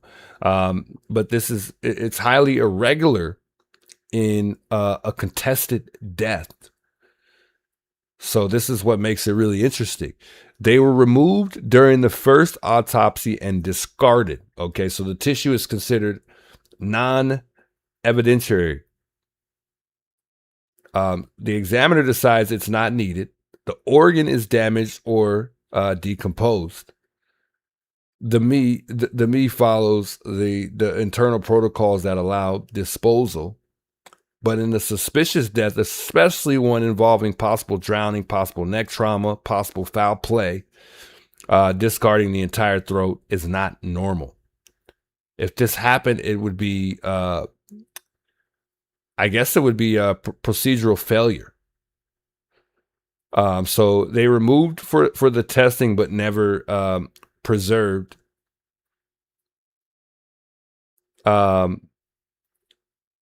Which is kind of interesting. So sometimes organs are removed, it states, sliced, sampled, processed, and then saved. And it can happen if it states that the me believes the organ is too decomposed. The tissue is used entirely for slides, and the organ is destroyed during processing. And again, it's in suspicious death. So the most likely reason in this case is the Mississippi State medical examiner removed the throat structures during the first autopsy and kept them without returning them or explaining why. So the independent, pathologist, the family attorney, the DA's office, and multiple news outlets is probably the single biggest red flag in the entire investigation.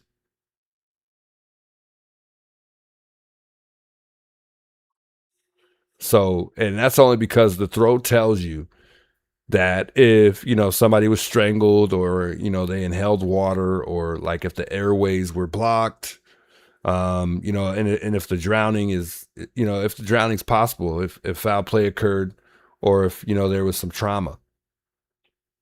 So without the throat, you cannot confirm drowning. You cannot rule out strangulation, determine airway injury, or assess neck trauma. Body parts go missing from autopsies because, they're removed and retained. They were removed and discarded. That's pretty much the bottom line there. They were removed and destroyed during testing.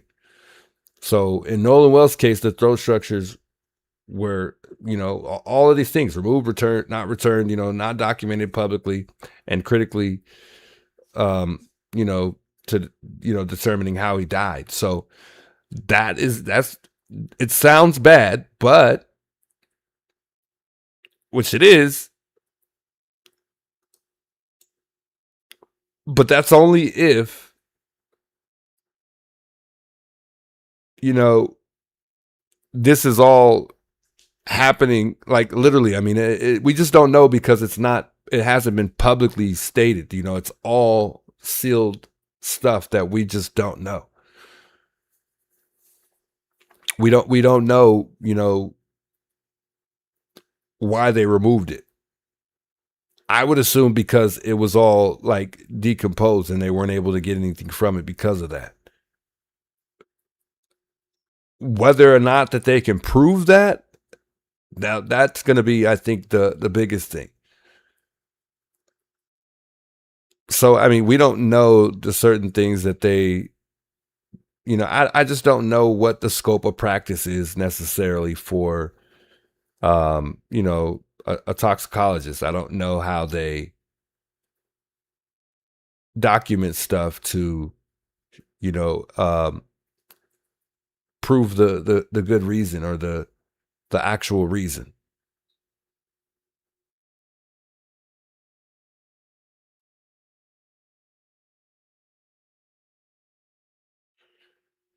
Crump isn't interested in the criminal part. History is based on unfair treatment and, yeah, monetary composition. Yeah, I mean, he's a civil attorney. I mean, he gets a lot of money handling civil matters.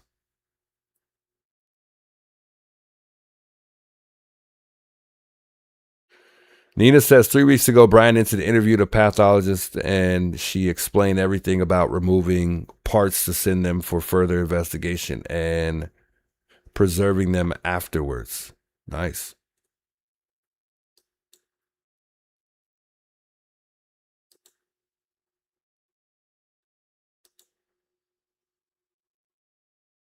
So it wouldn't matter what state they're in, says, is it Samedi?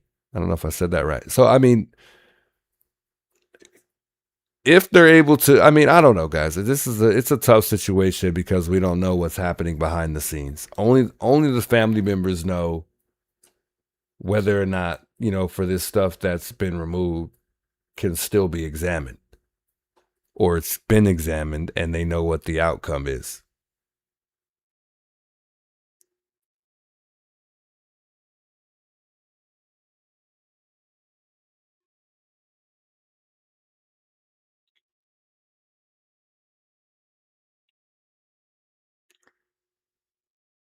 So we did a poll. We didn't do it all that right or great, but it seems like a majority of the chat thinks that this is mainly for money. As in, this is a money grab. The question of the poll was, what does Nolan Wells' mom want out of this case? And 57% of the chat says money. 37% says justice. And 6% went to the yes or no part that has nothing to do with the poll itself because I did not do it correctly.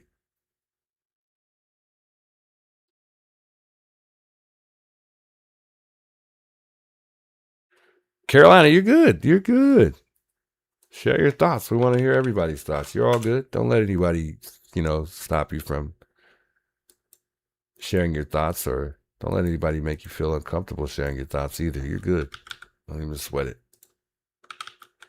I love to hear everybody's thoughts, whether they feel like they're right or wrong, or whether they're worried about what the outcome is. Don't even worry about that. It is what it's going to be.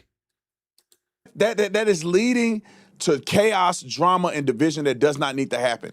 And why does it always seem to be black people doing this? I feel like when white people get killed, even if it's suspicious, they're not out here marching and crying and spitting on everybody because what happens is when you cry wolf so much, people don't believe you. When it comes out that Nolan drowned, what do we got? What do we do to believe from the National Black Caucus and all this? All right, ladies and gentlemen, we have to talk about this topic. It's called cyclospora. Why do people keep saying that? I don't know why I find that bothering, but I don't know why people keep saying that. I see a lot of people saying you know, hey, Nolan didn't live with his mom. He lived with his grandma. Why do we say stuff that we don't know for sure? Can you prove that Nolan Wells lived with his, live with his grandma and not his mom? Who's saying this? Like, where are you getting this information from? I would like to know. And I'm not saying, I'm not saying you're necessarily sharing something you don't know. I would like for you to share it with me so I could share it with everybody else. So people really know what's really going on behind the scenes, or they know exactly, what his living situation was. Not that it even matters, but I'm just saying let me know. Let me know some stuff I don't know, because I would most certainly love to know. I even hear people coming out and saying, look, that's not his real dad. That's not his biological father. That was Nolan's stepfather. How do people know this stuff if it's not publicly shared? I've done research so many times on, whether or not, Nolan, dad, Wansley, or I don't know if I said his name correctly, is the biological dad or not. It doesn't state that. I've also checked to see if he lived with his mom or his grandma. It says it's not publicly put out there. So I don't understand how people are, throwing this information out there, throwing it around. And I think that's a big issue, because people are starting to put stuff, and this is the big issue why things get thrown around, because people are sharing stuff like that and they don't know for sure. They're just saying it because they went to somebody's channel and they said this.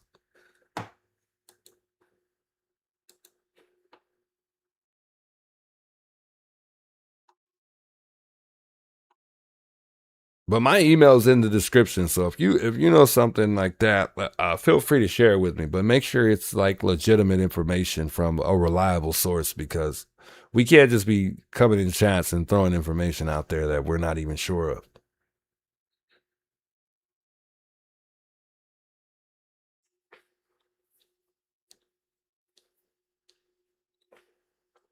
Summer says, I wish more parents would have the strength and platform to fight for their children the way Nolan's parents are fighting. Losing a child is so painful. Yeah, I agree. I would want to know what happened. You and me both. This is one heck of a story for sure. And it does seem like, when you look at when you look at the whole autopsy situation, it most certainly looks like they are mishandling it. It doesn't look like they're handling it the right way. But again, it's one of those situations where it's stuff happening behind the scenes that we just don't know. And I think that may even be part of the probable cause that they have to have this go before a grand jury, for all we know. I don't know.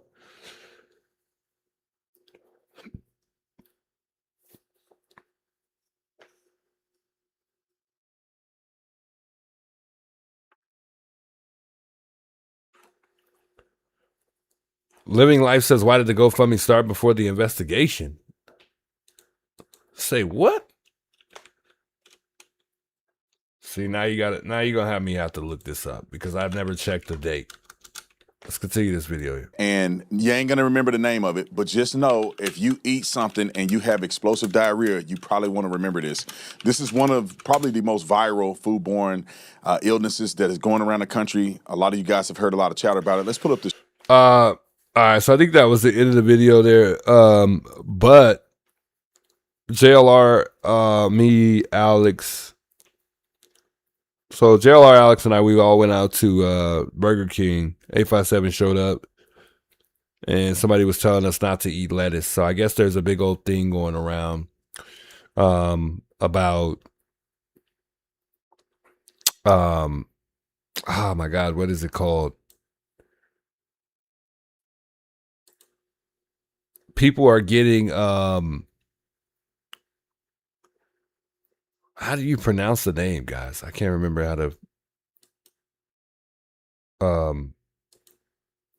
what it was called that people are getting from this lettuce, and they're not even testing it. But there's about 386 cases right now. and I don't mean to switch the topic, but I think people have been getting poisoned from eating lettuce.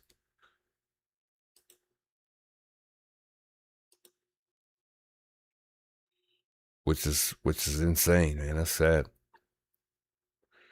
Nolan Wells' father died when he was young. It's possible. I'm not going to share information I don't know, though. And you know what else is crazy, too, is Nolan Wells is the baby out of 6 kids. He is the youngest.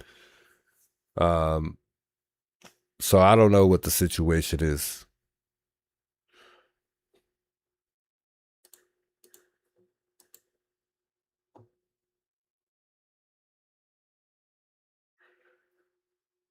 The more Crump speaks, the more this case loses credibility. It is publicly shared. Sarah Fields shows docs that it's not his father. Oh, okay. Never seen that.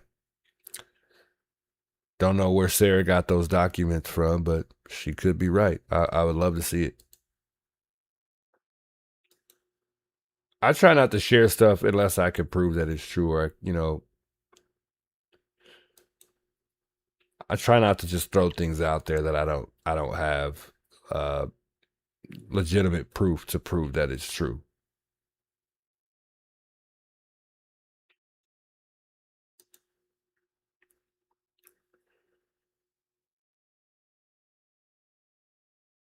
Just Jalen, good to see you. Since I was sleeping, Mets kick my butt. Hey, they do that.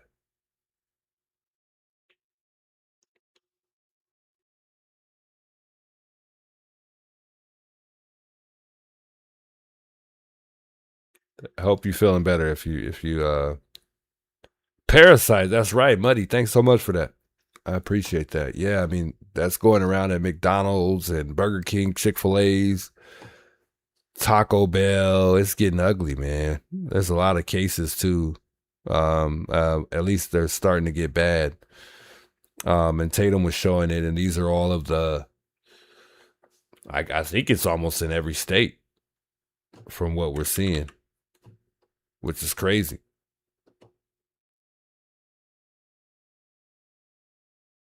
Very interesting.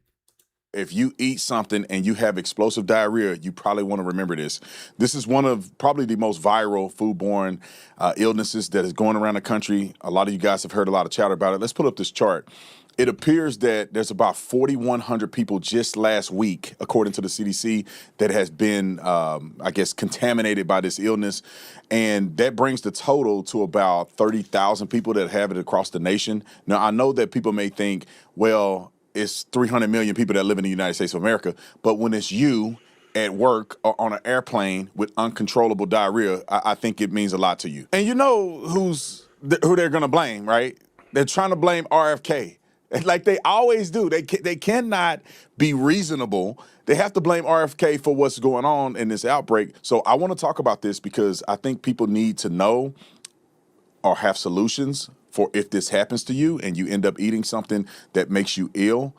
We have some remedies for you. And I want to bring in Allison Karpowicz, she's a health advisor at Brightcore, and y'all know our friends over at Brightcore always have incredible information for us. And she's going to share some preventative measures as it relates to this cyclospora.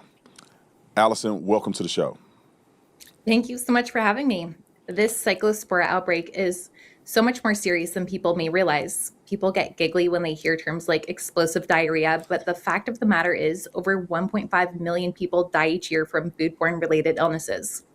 Now, according to the Centers for Disease Control and Prevention, the count now stands at 707 laboratory confirmed cases, but the agency is aware of more than 11,500 additional cases that require more investigation. Now, obviously, they're hiding the real numbers. Like you said, there are over 27,937 cases across the country. And just knowing the deception of the CDC and upper...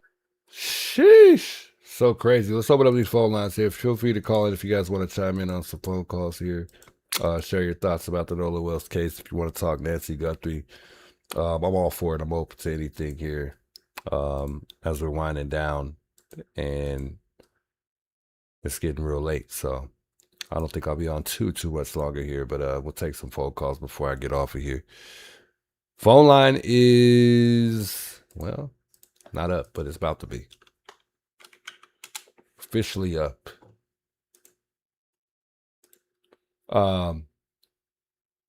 That's crazy. That is just crazy.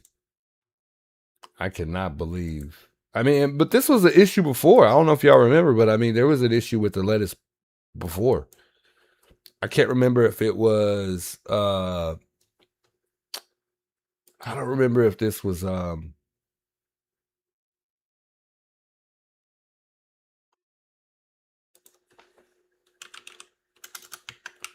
Chipotle. I don't know where this. No, it wasn't Chipotle. I don't remember where it was.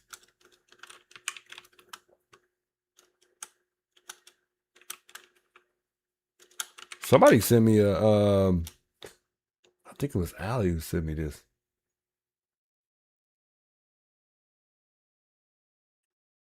So there's something going around on Facebook with a message that was sent out from, it looks like it's Javon. Very interesting. It's always an issue with lettuce. Man, tell me about it. Let me see if I could pull this up real quick for y'all real quick, guys. I guess there was a message sent out from Javon. We'll take a look at it right now.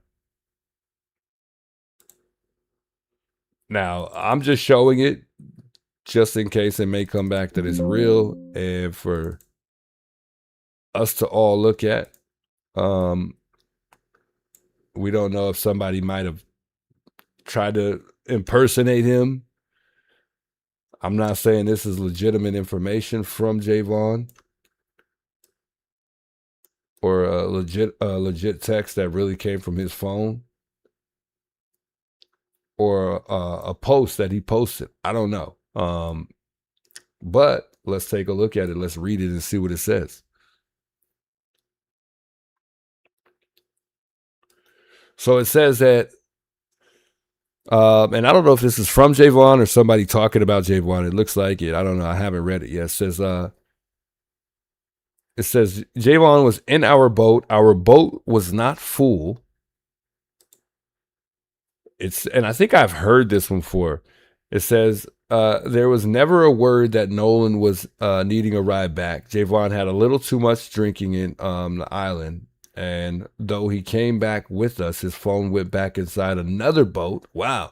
So also Javon told me when I've told him, so this is somebody saying that they spoke to Javon. So also Javon told me when I have told him I was going to call his mom to come pick me up at my house because I didn't want him driving like he was. He said, my mom knows I drink. It's normal. Also, the boys stated Nolan was pretty intoxicated himself. Another note, we had to search for Javon before leaving the island because he didn't came back to our boat with my boys and the other two boys he came with to our home.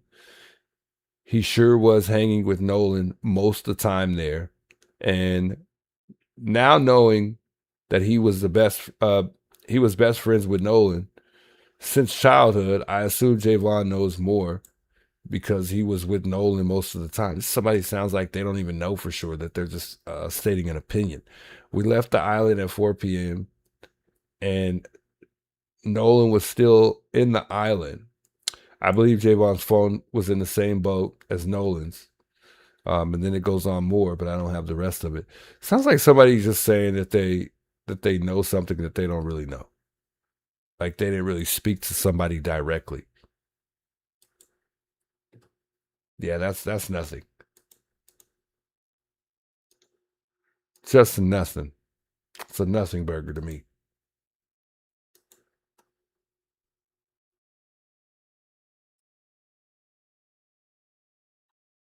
So many people putting their opinions out there. But as I've said, I mean, I think Javon is the key to this case. I mean, he's one of the biggest keys, along with Katie. And I think those two people would be the persons of interest that they're probably communicating with more than anybody. That may even be more willing to be, everybody's complying for the most part, but I think that they're the ones that are being most honest. I mean, when you even look at Javon in his interview, he looks scared. His mother hits him on the arm. I think, honestly, and this is just my opinion, I think she was one of the people who showed up with I think she was one of the people who showed up who had some very concerning behavior when they went to get the phone back. Not only that, I think we might need to pull up the interview that she had when she said that she went and got the phone, because I think her story may be conflicting as well. Not only that, I think that she didn't mention that this got all out of hand like the boys are saying. So either they're not mentioning something, which I don't think she mentioned, that there, was some de-escalating done by Nolan's father, which he said that he had to kind of make sure that it was handled appropriately because somebody was already insinuating that they were, it sounded like to me that somebody was already getting out of hand and he had to de-escalate the situation amongst the people that showed up. I believe the mother showed up, not just a friend. It wasn't clear to me that she made a statement saying that the father showed up and was present when she went and got the phone back.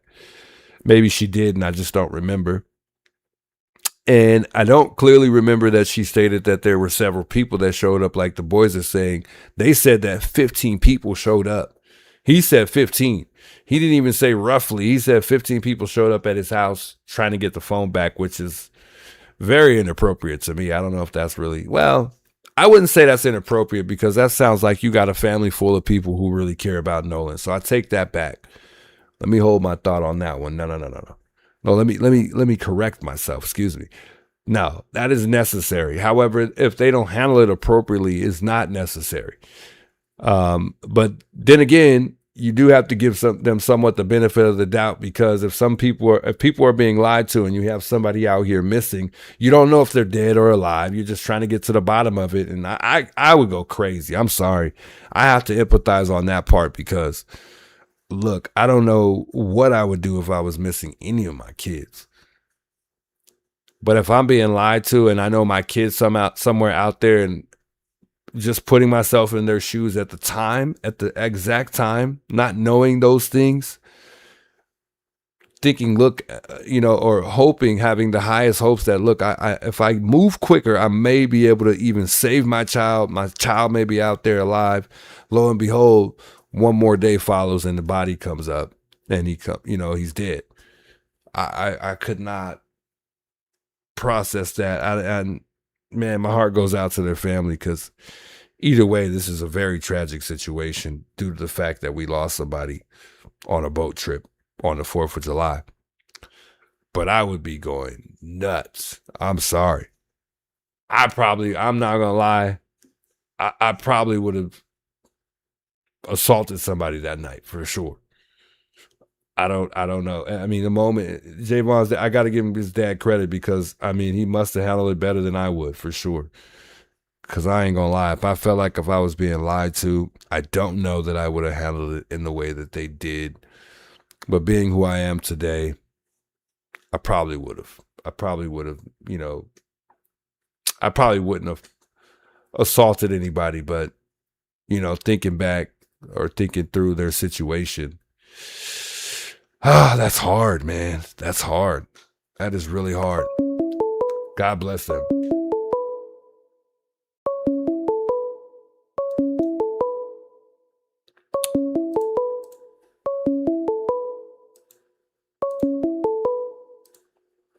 Bruce, how you doing, Bruce?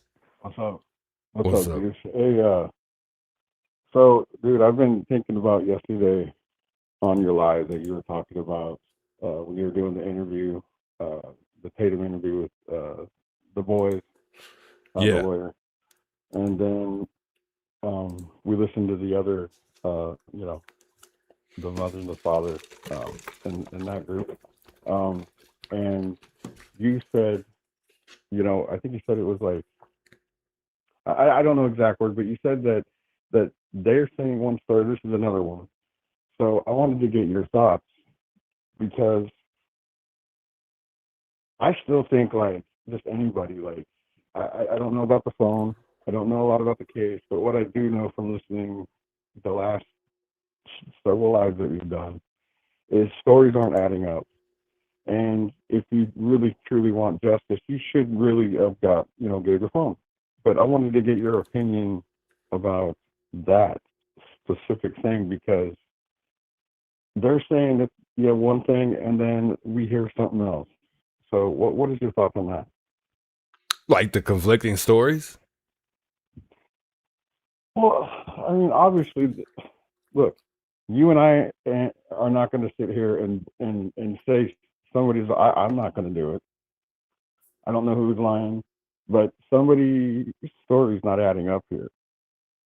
And you know, somebody in the chat earlier did say something about the lawyer for the mother and father that it's not making it, you know, them look very good or something like that.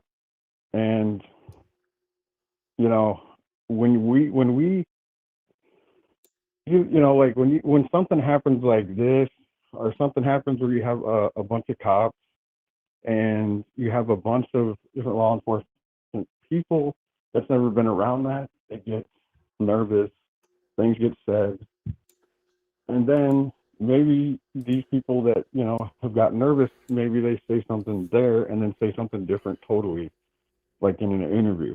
Now, I'm not Yeah. saying that these people, these boys, said anything different because I don't know.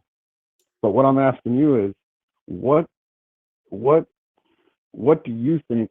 Like, without blaming anybody, like, where do you think that like this story literally is is like is the truth of going? Because we're hearing two different sides, and people are blaming each other. One saying this, one saying that. This story's not adding up. This story's not adding up. This lawyer's saying this, not to give a phone. This lawyer's saying these are the most honest kids in the world.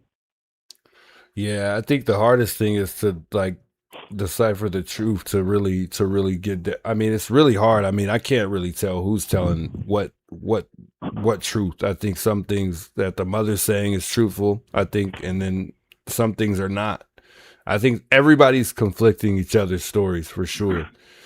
And they're leaving things out. You know, they didn't say that they were, you know, the mother never really mentioned that. And that's how we don't know if it's true or not. I mean, the mother never mentioned they had a hard time getting the phone back in a sense of there being confrontation. She said that they had a hard time getting it back, but they didn't say that there was any like tension caused between them, as if there was like a fight that was going to take place or something was really going to go wrong. But I really can't really like divvy out who's really That's the not thing is being honest. you and I can't pinpoint something because you and I both know that we don't have all the facts. And Yeah. and I'm not saying, you know, our friends too, you know, everybody has a different opinion, but all I'm saying is I still believe, like Coco said a little while ago, people act different. And like if that's your kids as a mother and as a father, you're gonna act, you know, you just don't know how you're gonna act. Like you're a father, you get it, I'm a father. I would literally be acting the most truthful, you know, that I could. You know, to do the best to tell the truth so the truth comes out. But I'm not going to sit here and hide, you know, with stuff. And I'm not blaming anybody. I just don't know. I just think it's just been stuck with me when you played that because when you played the Tatum one yesterday, it was literally, you said you stopped and said, well, we're hearing something totally different, you know, which is, we did. Every one of us did, you know. I just hope that when this comes to conclusion, I hope that the young man gets you know, justice, if that's what it is, because he's a young man that should still be here. Yeah, I agree. And And it's turning, like you said, it's turning into like race stuff. And look, I'm not going to fall into that category with that crap because, you know what? We know. Anybody that knows history knows. Do I wish things in Mississippi would change? You're damn right it would. Will it ever?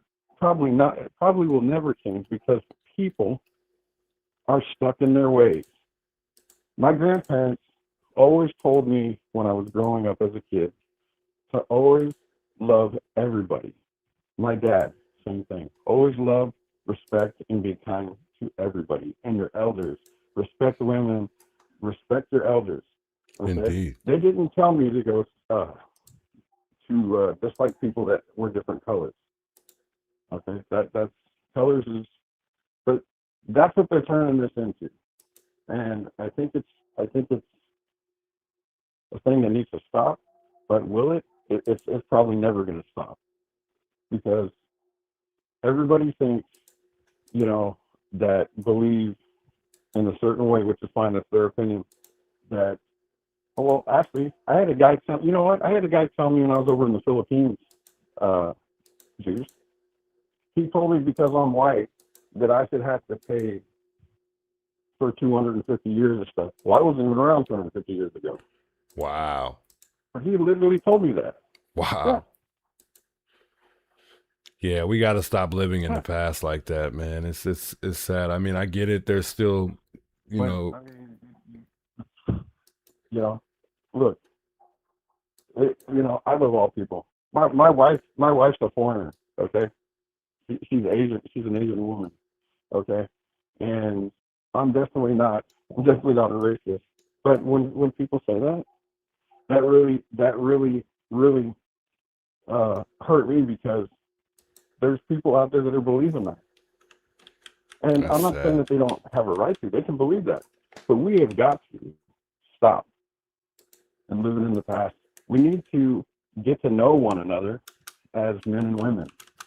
Get to know each other and see each other for who we are as human beings and not color.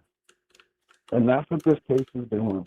And I'm sorry, Juice, but no, you're good. But you know what? I can't lie. I'm not going to lie to my friends. I'm definitely not going to lie to you. Yeah, that happened to me. There's been several times when I've been here or over there, and I've had people say stuff like that I owe them money as a white man. Well, I'm not going to get into that because you know what? That's just foolish talk. Yeah, So, I mean, anyways, brother, happy birthday to your son, man. hey, thanks. And I know I didn't get a chance. I tried to call you the other day, but obviously your phone you didn't pick up. But I tried to call you to congratulate you, man. But I'm very happy for you. No, you're good, man. I appreciate you either way. Just keep moving forward, brother. Like your song says, keep fighting, keep moving forward, brother. Much love, man. I appreciate that, Bruce. So take care, man. Much love, brother. You too. Shouts, Bruce, man. Thanks for sharing that story with me. Yeah, I mean, I just don't think that and like I told y'all before, I mean, conclusion should have been key first before race was inserted into the situation. Bottom line. I mean, I just don't like that. I mean, and obviously when that happens, the outcome is never good. And inserting race into 2026 is just harmful because it replaces present day facts with outdated, narratives. Turning every single disagreement into, a reenactment of past instead of an honest evaluation is what's actually happening, and it traps the modern cases, inside old wounds. And that's the best way I could put it into words. I mean, it just encourages people to interrupt events through fear instead of evidence, and it prevents the communities from simply moving forward. And we got to move forward at some point. And I get it's still going on, but we can't insert what may not be the outcome into this situation. History is real, guys. It is real. But misusing it only distorts current investigations. It doesn't help it. And we know what the focus is. The focus is Nolan Wells. The focus is, well, closure. The focus is not justice yet because we haven't determined that. We're not there yet. We're just not there yet. Civil rights history matters. You know, it does, but applying it automatically to every 2026 event, because this is a whole new time than it was a long time ago, it creates false patterns to me. And it makes, you know, people assume a motive, guilt, intent, and, you know, before any evidence is reviewed. So I just don't like that for this situation. It's just not good. But what can we do besides sit here and share our thoughts and encourage people to go a different direction with this? But we're just not living under certain things anymore. It's just not right to me. What's important right now is simply closure for justice, for Nolan Wells, closure for Nolan Wells, not justice. Things like digital evidence, forensics, body cameras, cloud data, GPS logs, all of that stuff, social media files, all of that stuff is important right now. Mr. Juice. Hey, Juice. Hey, how you doing? Can you hear me? Yeah, I can hear you. I'm doing good, man. All right, good, man. Happy birthday to the baby. Much love, much love. And Appreciate it. I want to say congratulations on, you know, all the situations that you're going through. You know, God bless. And I just want to say, man, keep it up, man. Keep up everything that you're doing. I appreciate, you know, all the coverage that you do and all the stuff that you put out there and all the info and the positive, you know, attitude that you have. I really appreciate that so much. Appreciate that. I do. Much love, bro. And I'm gonna tell you one thing. Let me ask you a question. We're brothers.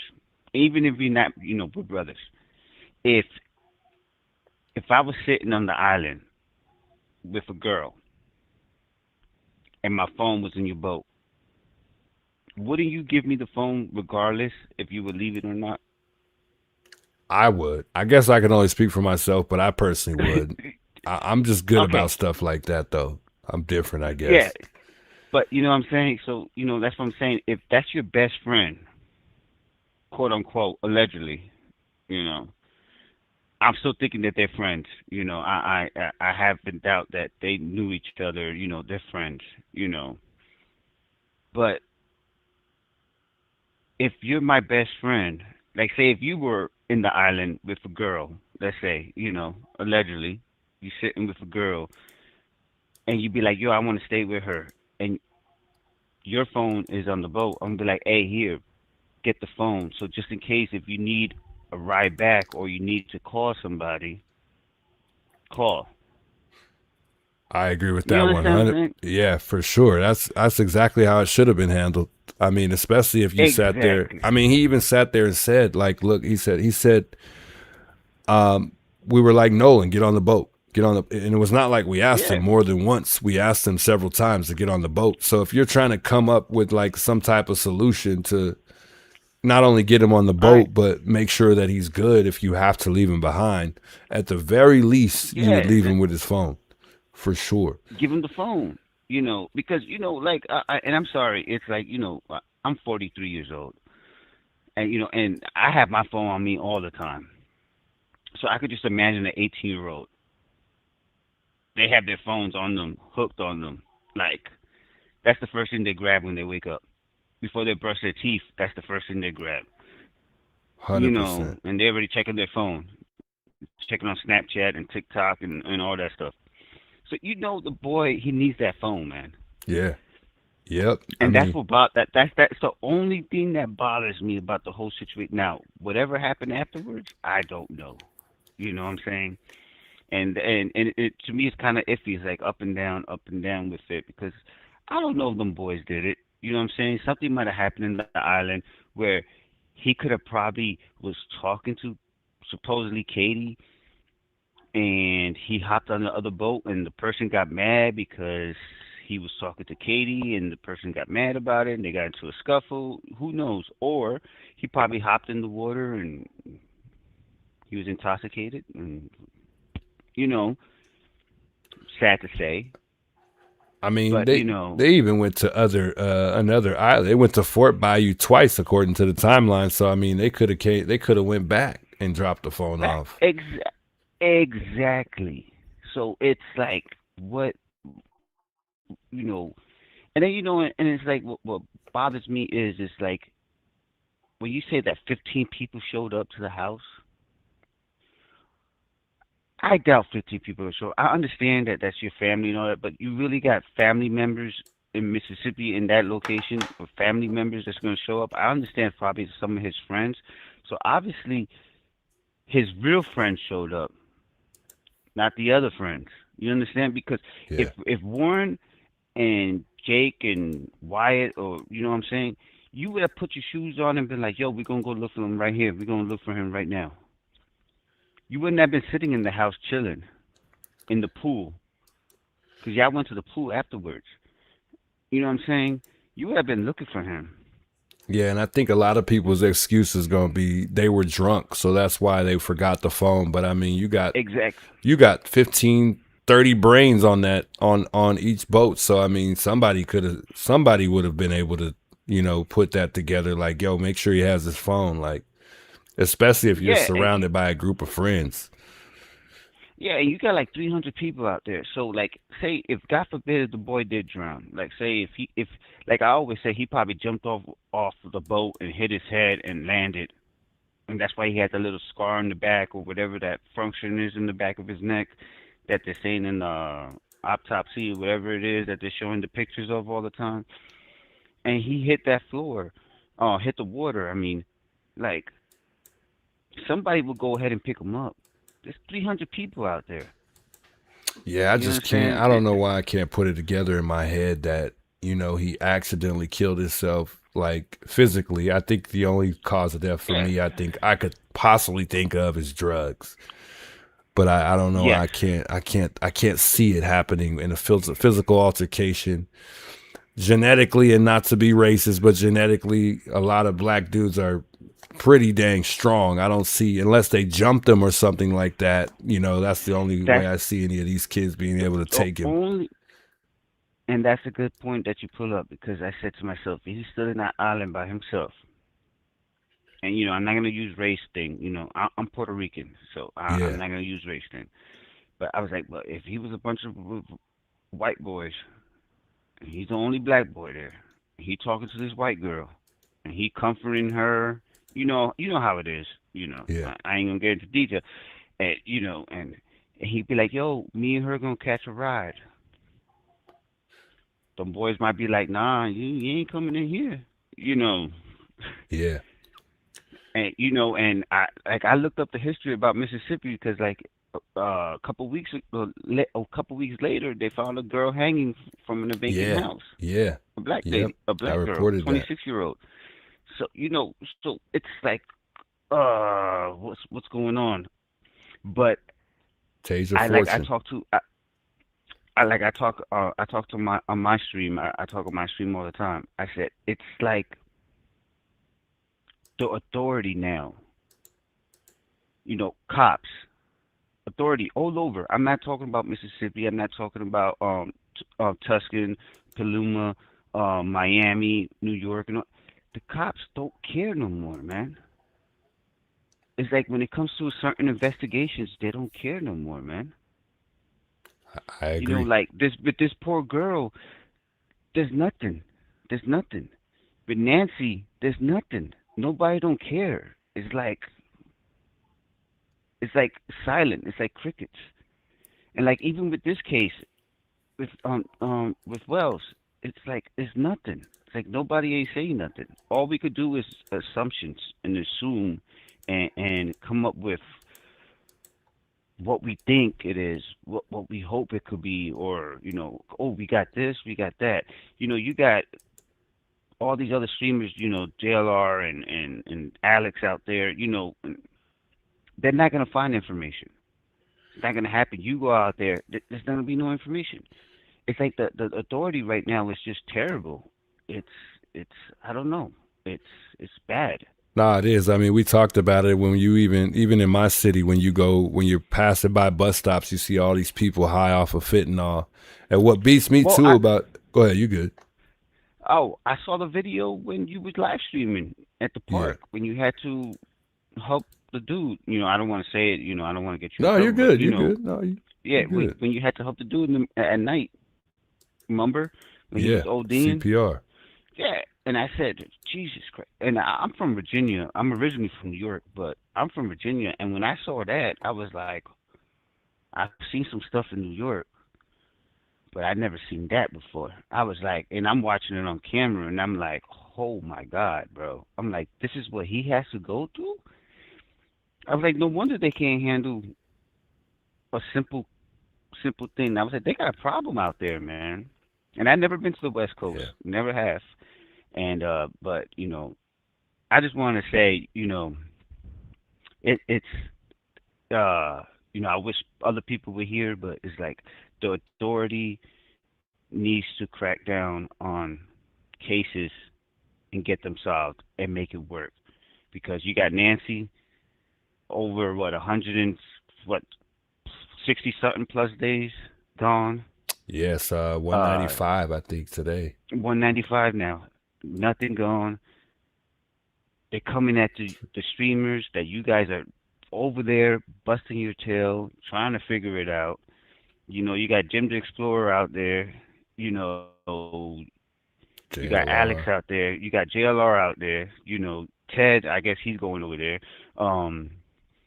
You got a whole bunch of people trying to crack this thing, and no media, no search parties, no authority, nothing trying to help to try to find this woman. Because we already, and me, my personal opinion, we already know where she's at.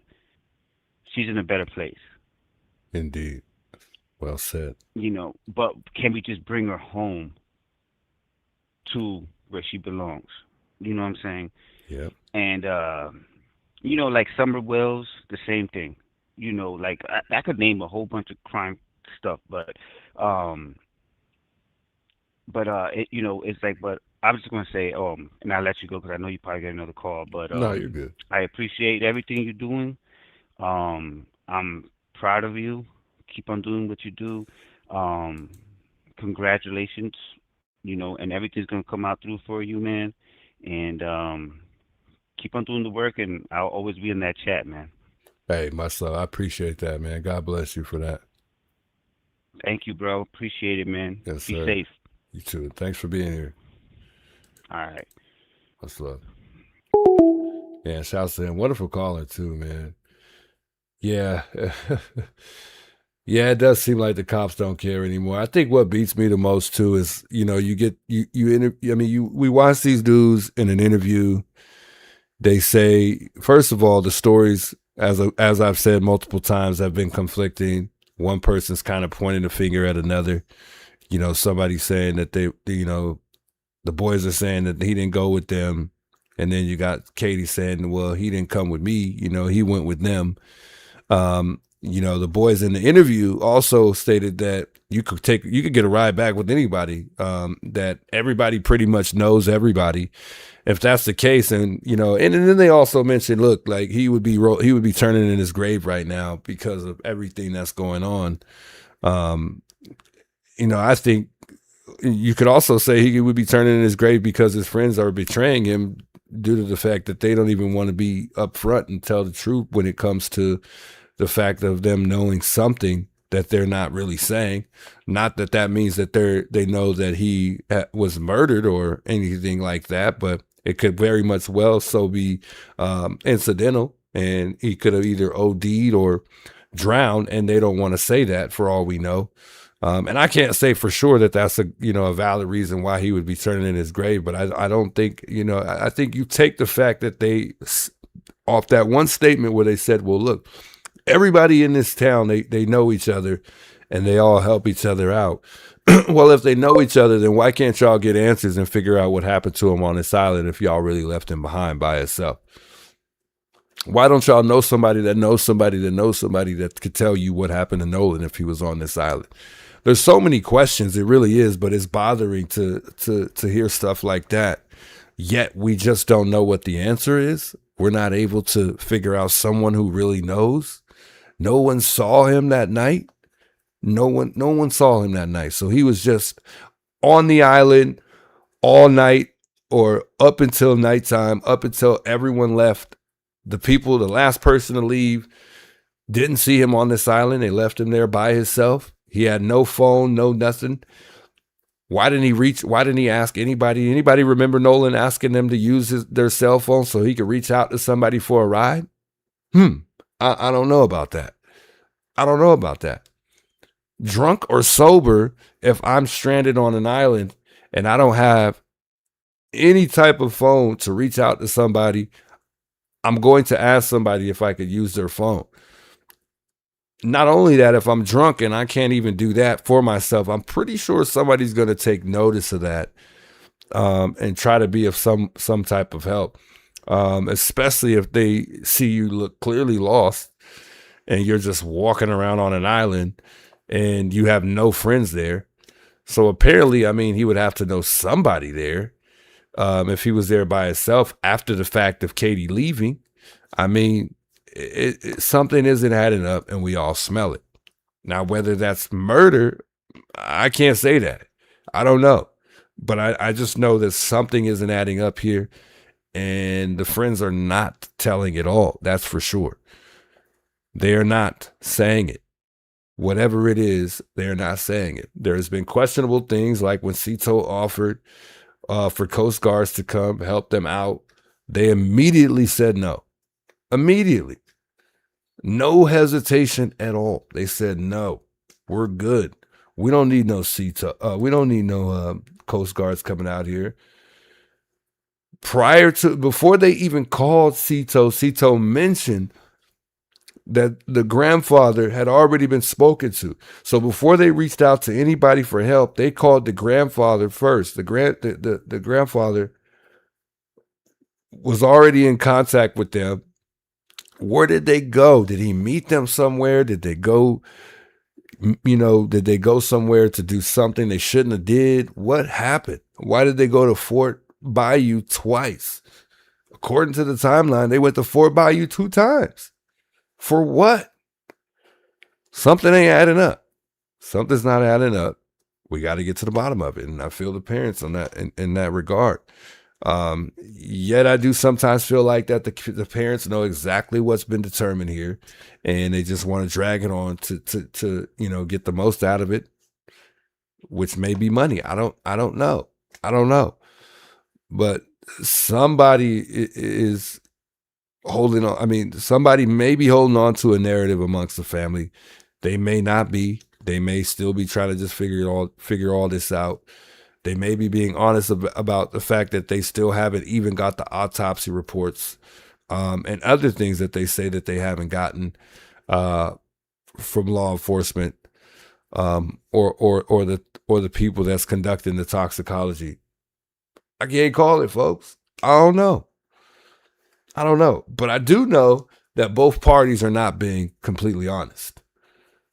I do know that. The proof is right here in front of us when it comes to the statements between everybody. No one has been completely 100% honest. We're learning things that haven't been stated from other people. I don't know. I can't call it, man. I can't wrap my finger around this situation, but I think this is what makes this case so unique. It's ridiculous. I can't wait till this digital evidence comes out because it may just be the deciding factor on where this case goes. I really hope so. I really hope we don't run into an issue with the digital evidence side of things. I hope they get to the clear bottom of it and there's no issues. None.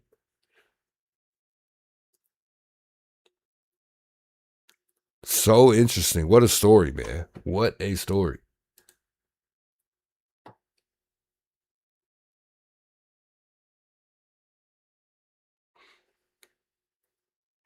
I have to say,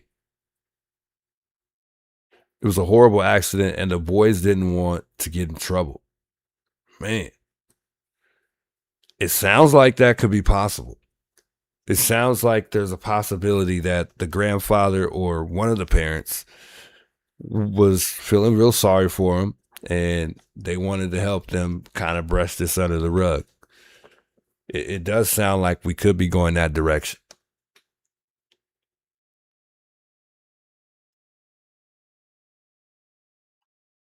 Why would the boys get in trouble if it was an accident? Because the boys have to prove that it was an accident. If you got one black guy on a boat with 3 white kids and the history of the state determines the outcome of the situation, you better be able to prove your story, because a lot of people aren't going to believe your story. And all it really takes is one person to make a situation become a big controversy. That's all it takes. So, I mean, this could go all type of ways. It really can.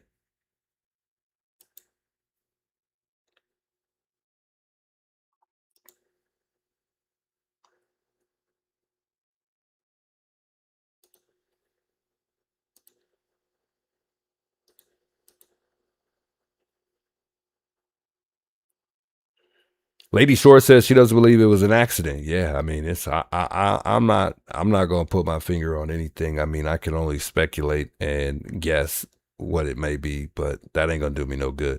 But racism is in the past. Why bring it up? No, I think the real answer, I mean, not the real answer, but what's really going on is the fact that racism is still out there. It's not in the past. Why? I mean, the fact that it's brought up goes to show it's still going on, but it doesn't need to be inserted into the situation until we determine the outcome. But it is definitely still out there for sure. There are a lot of racist people out there, but it doesn't mean that the friends that he went with are racist. Doesn't mean that, you know, they killed their friend because they really in reality don't like black people. No. It don't believe it. It don't mean that.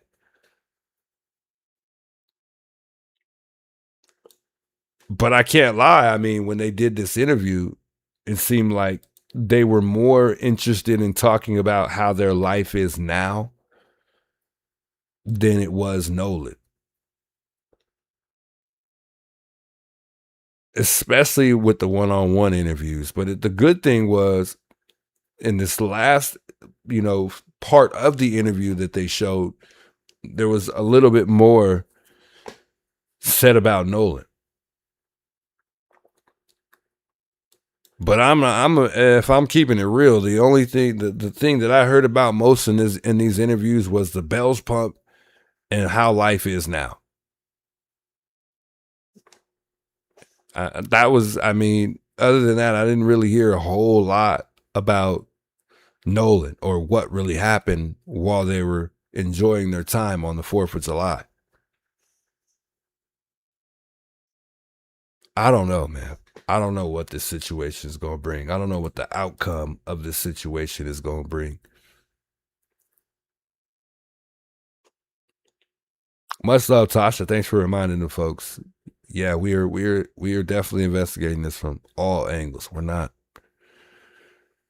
picking no one's side in this case, taking nobody's side, because I don't know. I'd be a fool to do that. After we did a poll on what Nolan's mom wants out of this case, it seems like it's half and half. 47 money, 40 the other 47 say justice is what they want. in this case. So we'll end that poll. I didn't really like that one anyway, because I didn't really do it correct.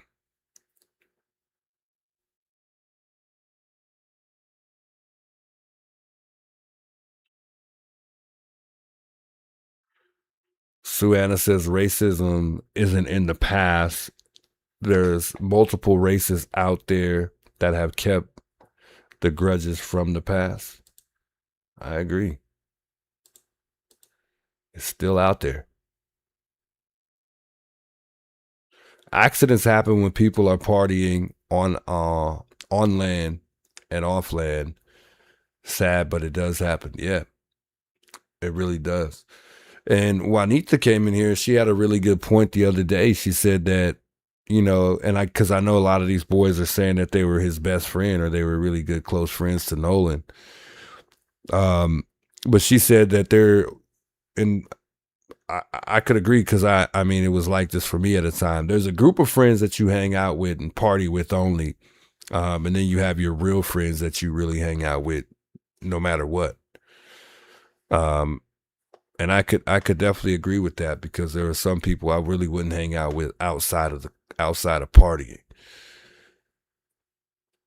So could this just be his party friends and not really his, like, you know, real actual close friends? And it's funny because in a lot of these pictures, they look like they're out having a good time. They're not really pictures at home. Besides the one that we see with Tristan. Now, when you look at, you know, Nolan and Javon, all of these pictures go back from younger days to, there's all kind of pictures. At least from the ones that they were showing. And I don't have any of those, but from the ones that they were showing of Nolan and Javon, their pictures go back into their younger days leading up to now.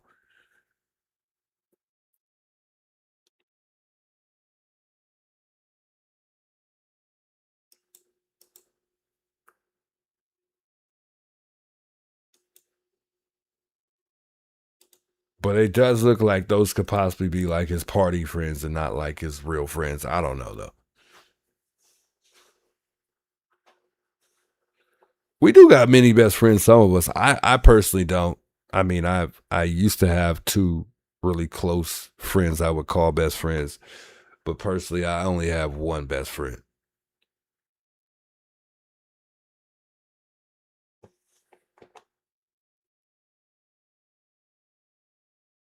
Racism will be until we die. I would say I would have to agree with that.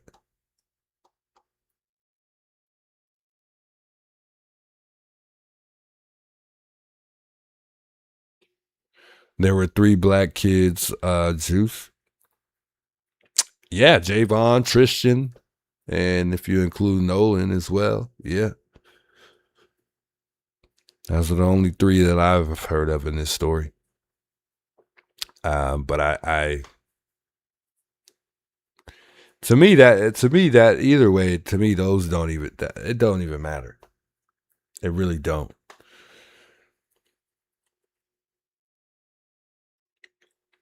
That would really be terrible.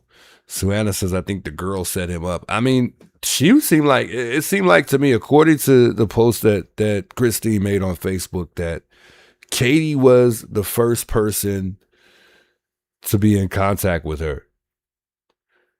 Because Katie was in contact with her, is what she said on her Facebook post.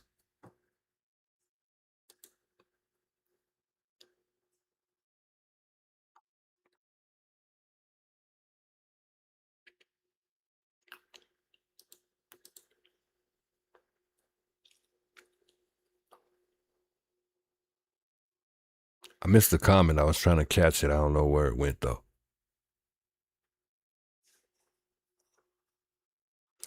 Other I don't know why my mind won't let me see the fact that he was killed on the island. I just don't know why my mind is not letting me process that one, that he was killed physically. I don't know why my mind just leads me to believe that it was more so either accidental or not. I'm sorry, not accidental. A drowning or drugs.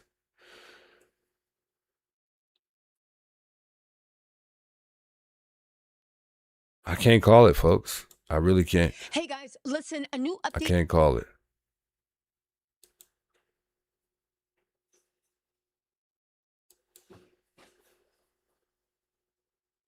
Asking, most importantly, let's get into this. This will be broken up for analysis, but let's just jump in, all right? Wait. No, they did not. 1 second. This is them saying they don't know Katie. It looks like these pictures might not actually be legitimate. I talked about this in my last video. It looks like it might have been staged, and then we need timestamps because it is looking like it's not a depiction. But let's not forget what happened with the Katie incident, okay? Katie was what these boys told Nolan's mom that he had decided to stay on the island with them. And we have to keep in mind that even when they told Nolan's mom that, they gave a name, okay? But let's keep going. Did or didn't? Did he say they all did know Katie? No, they did not. They didn't know Katie. All right, and they Did not. determined who she was. Okay. Right. Hey, hold on. Tyler, you stated your clients, began to get suspicious, whereas Nolan. When did they get suspicious? It was later that night. I believe it was around 9 or 10 o'clock, maybe even 11, that they start saying, oh, well, has anyone seen Nolan? Where's Nolan? Did he make it back home? Does anybody know? They start calling around. That attorney sounds like he's lying. But anyway, how do they not know Katie? That's not what it sounded like in the interview, whether or not that they knew Katie. But anyway, according to some sources, I believe Tristan and Katie have some history together.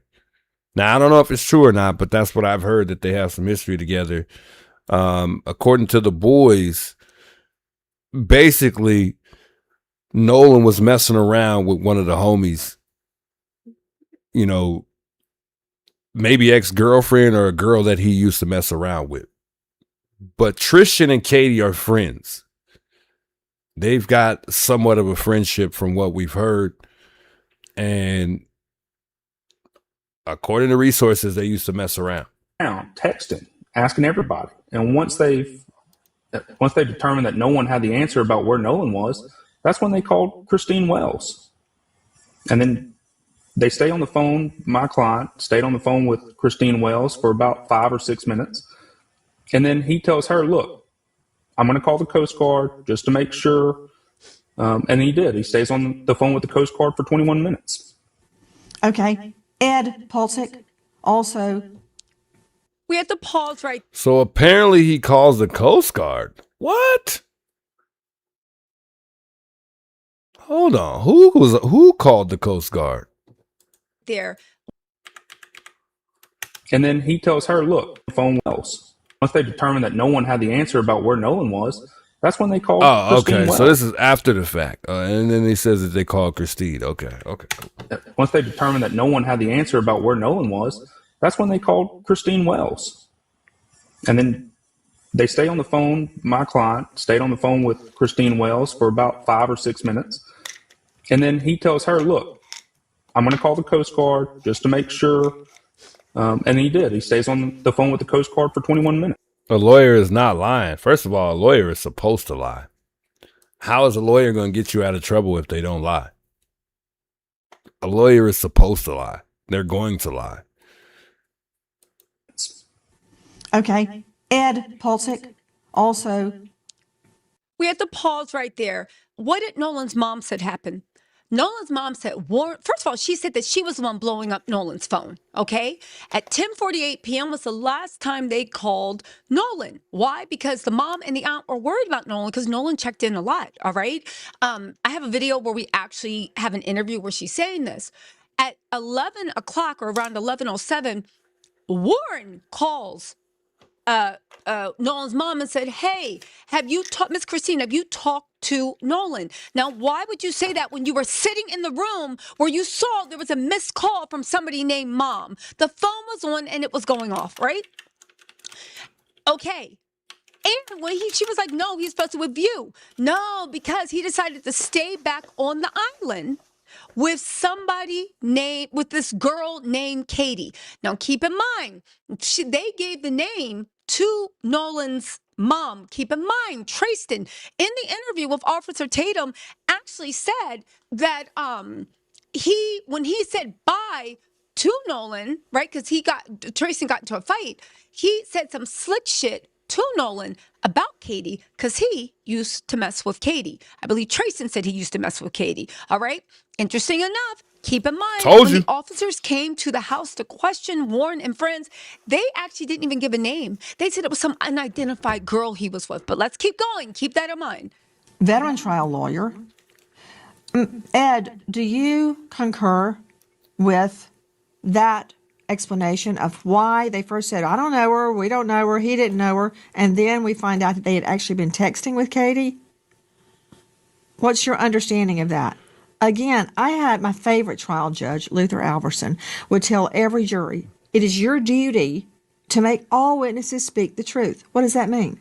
To reconcile the different seemingly conflicting stories to make everyone be telling the truth and impugn perjury on no one. So maybe there's an explanation for this. Why do they say, "We don't know her," and then they're texting her? So they did know her. That characterization, they didn't say that. There's no contradiction. I can just tell you this. They didn't know her. Nolan was with her much of the day. And he was still on the island when they left. Wait a minute. Hold on. Why is he lying? Hold on. Hold on. Now, that's something you cannot lie about. Did he just say Nolan was with her much of the day? Like most of the day? I'm not trying to twist his words up, but what does much of the day mean? Let me just ask that. What does much of the day mean?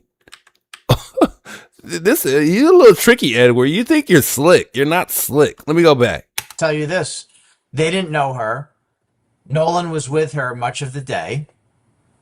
And he was still on the I cannot believe he just said that right now. He is slick. You got to be careful with him. His word selection is very, very tricky. Very tricky. Much of the day. What? So he was with her there all night too, since they left around the evening time? Apparently, according to Katie's sister, she wasn't. That's crazy. But yeah, I mean, lawyers, you know, their job is not to tell the whole truth. It's they protect their client's interest because they withhold like damaging facts. You know, they don't want to hurt their client in any way, so they refrain from a lot of events.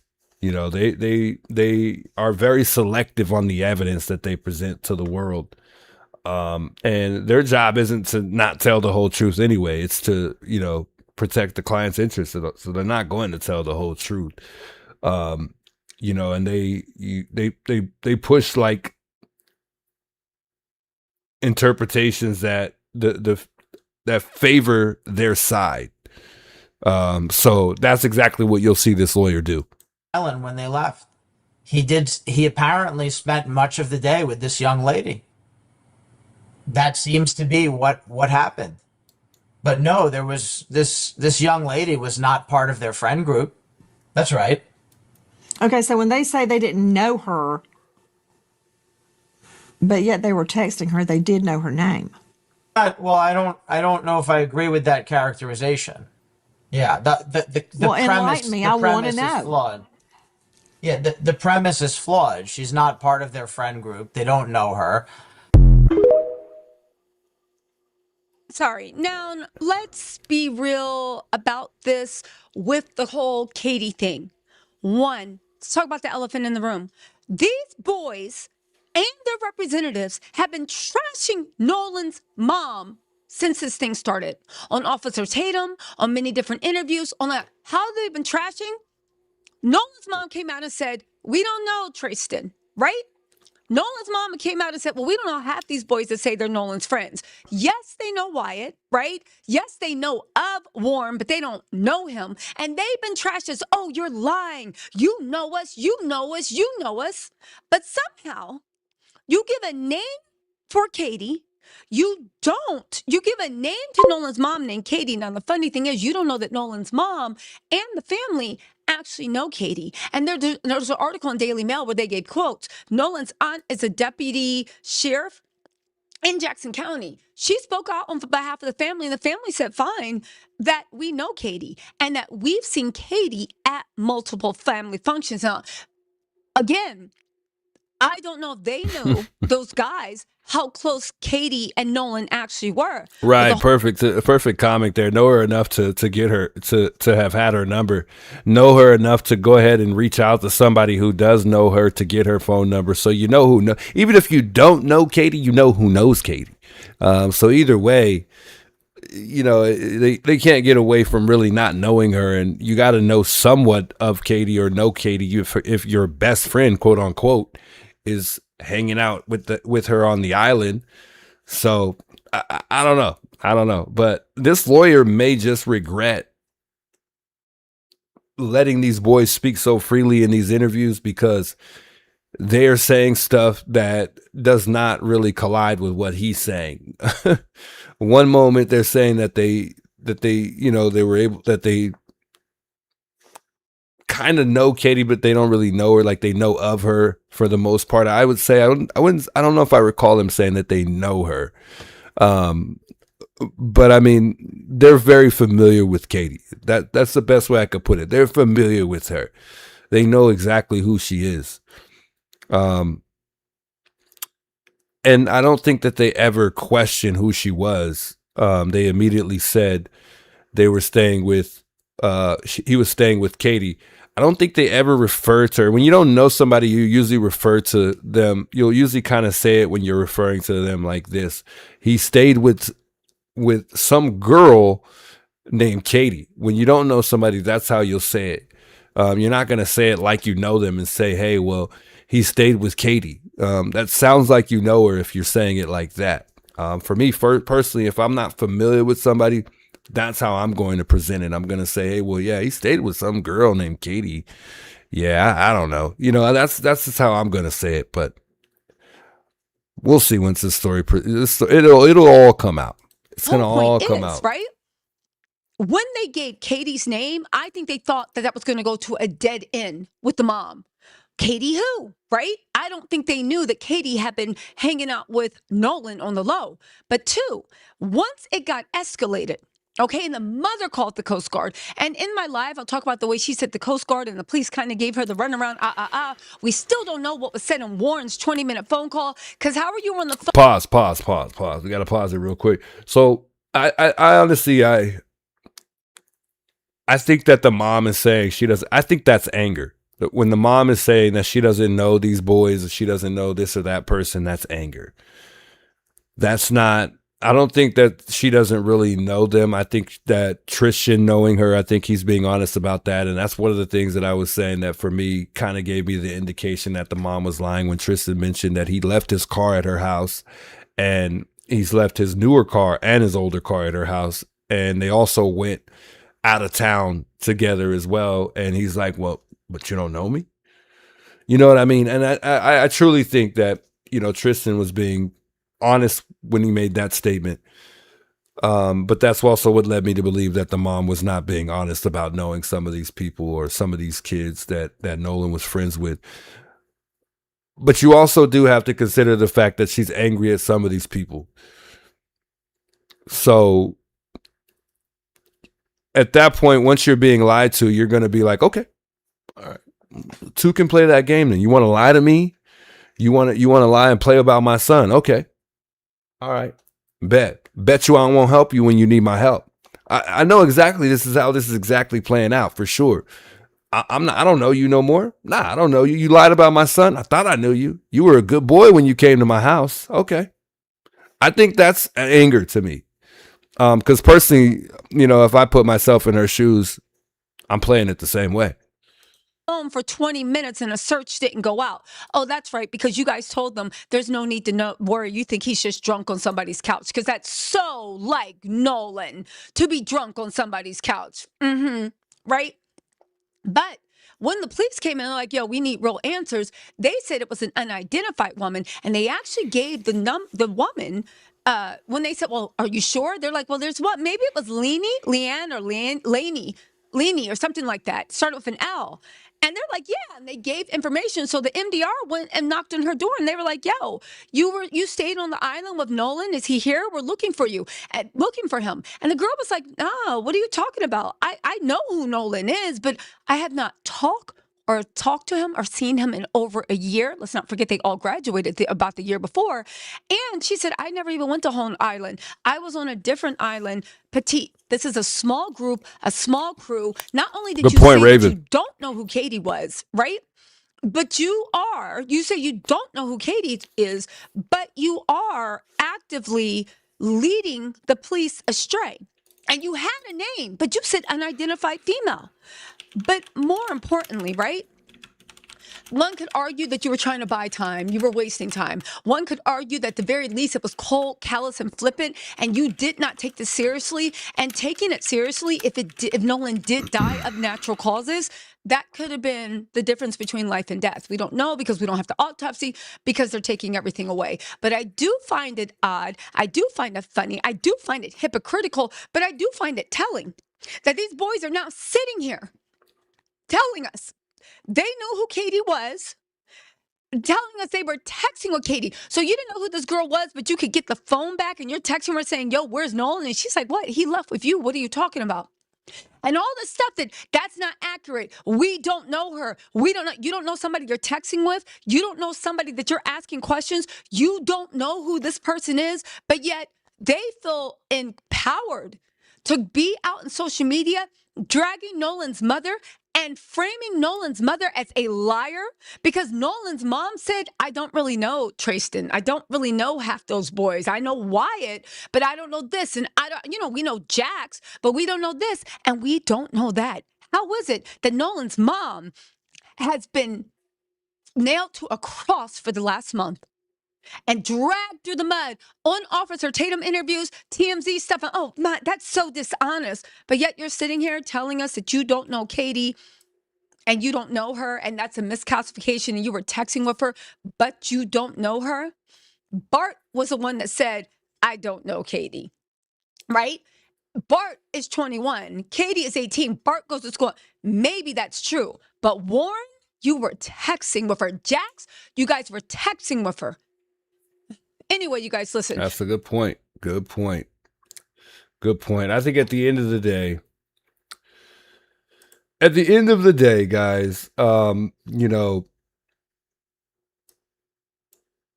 this case deserves, when it comes to what the determination should be supported by, preserved, organs, the toxicology timeline, the reconstruction, the witness statements, digital evidence. It deserves all that to be determined. All this stuff should come out at the end of the day, and I hope it does. It can't end until the death of Nolan is proven, not guessed. Okay. Accountability for the missing throat structures, is what this case should end with. Who removed it, why it was removed, where it went, why it wasn't returned, whether protocol was followed, whether evidence was, even compromised. All of this stuff is what this case, simply to me, it deserves. I hope this doesn't end in a way that causes, these boys to be locked up. I would hate that for them. And as long as they're telling the truth and they really didn't do any harm to Nolan Wells. Bottom line, Nolan's case should, it should only end when, it should end only when every missing organ or every missing fact and every missing truth is accounted for.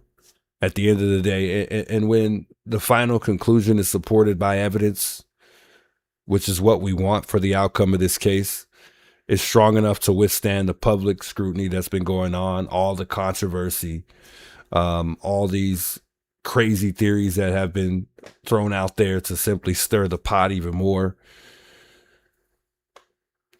You know, I hope that it ends in the best way. I really don't want this to be what a lot of people really seem like they want the outcome to be. I hope it doesn't end, in the direction it's going amongst the city either, because we know what happens. We know what happened when the Rodney King situation went the way it went. I hope that that's not where we're going with this. We just want this to end with full transparency, accounting for all the missing pieces of evidence, period. And every contradiction in the timeline, every failure in this investigation, process, because the young man's death cannot be, the young man's death, cannot be left in the shadows. It can't just be left thrown under the rug. We don't want that. Not at all. We want these parents to get every bit of what they deserve. And that's simply, to me, closure at the end of the day. We don't want this to go silent. We don't want that. Nothing less than the complete truth is acceptable in this case. Bottom line. That's what we want. The digital evidence in the autopsy report, I have high hopes that we'll be able to prove that, even though we got some weird things going on with the autopsy report. I'm hoping these people are able to, have a good explanation as to why all of those things are going on with the particular things that have been kept out that we just named.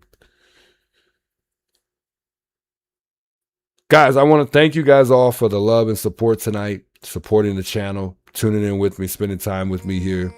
I appreciate you guys the most. I truly do. The Most High. I mean, much love, guys. Have a great night, folks. God bless you guys all for tuning in. It's almost 5 a.m. I'll see you guys tomorrow. I'll probably be on the ground. Have a blessed night, folks. I appreciate everybody's thoughts, their comments. And shouts to those who support the channel and have called in tonight too, man. Shouts to all the mods too. Tasha, Ali, all the mods who come through and help out the channel. Much, much love. Truly appreciate that, guys. It's your boy, the Juice. I'll see you guys all next time, folks. Stay blessed. Peace. Keep us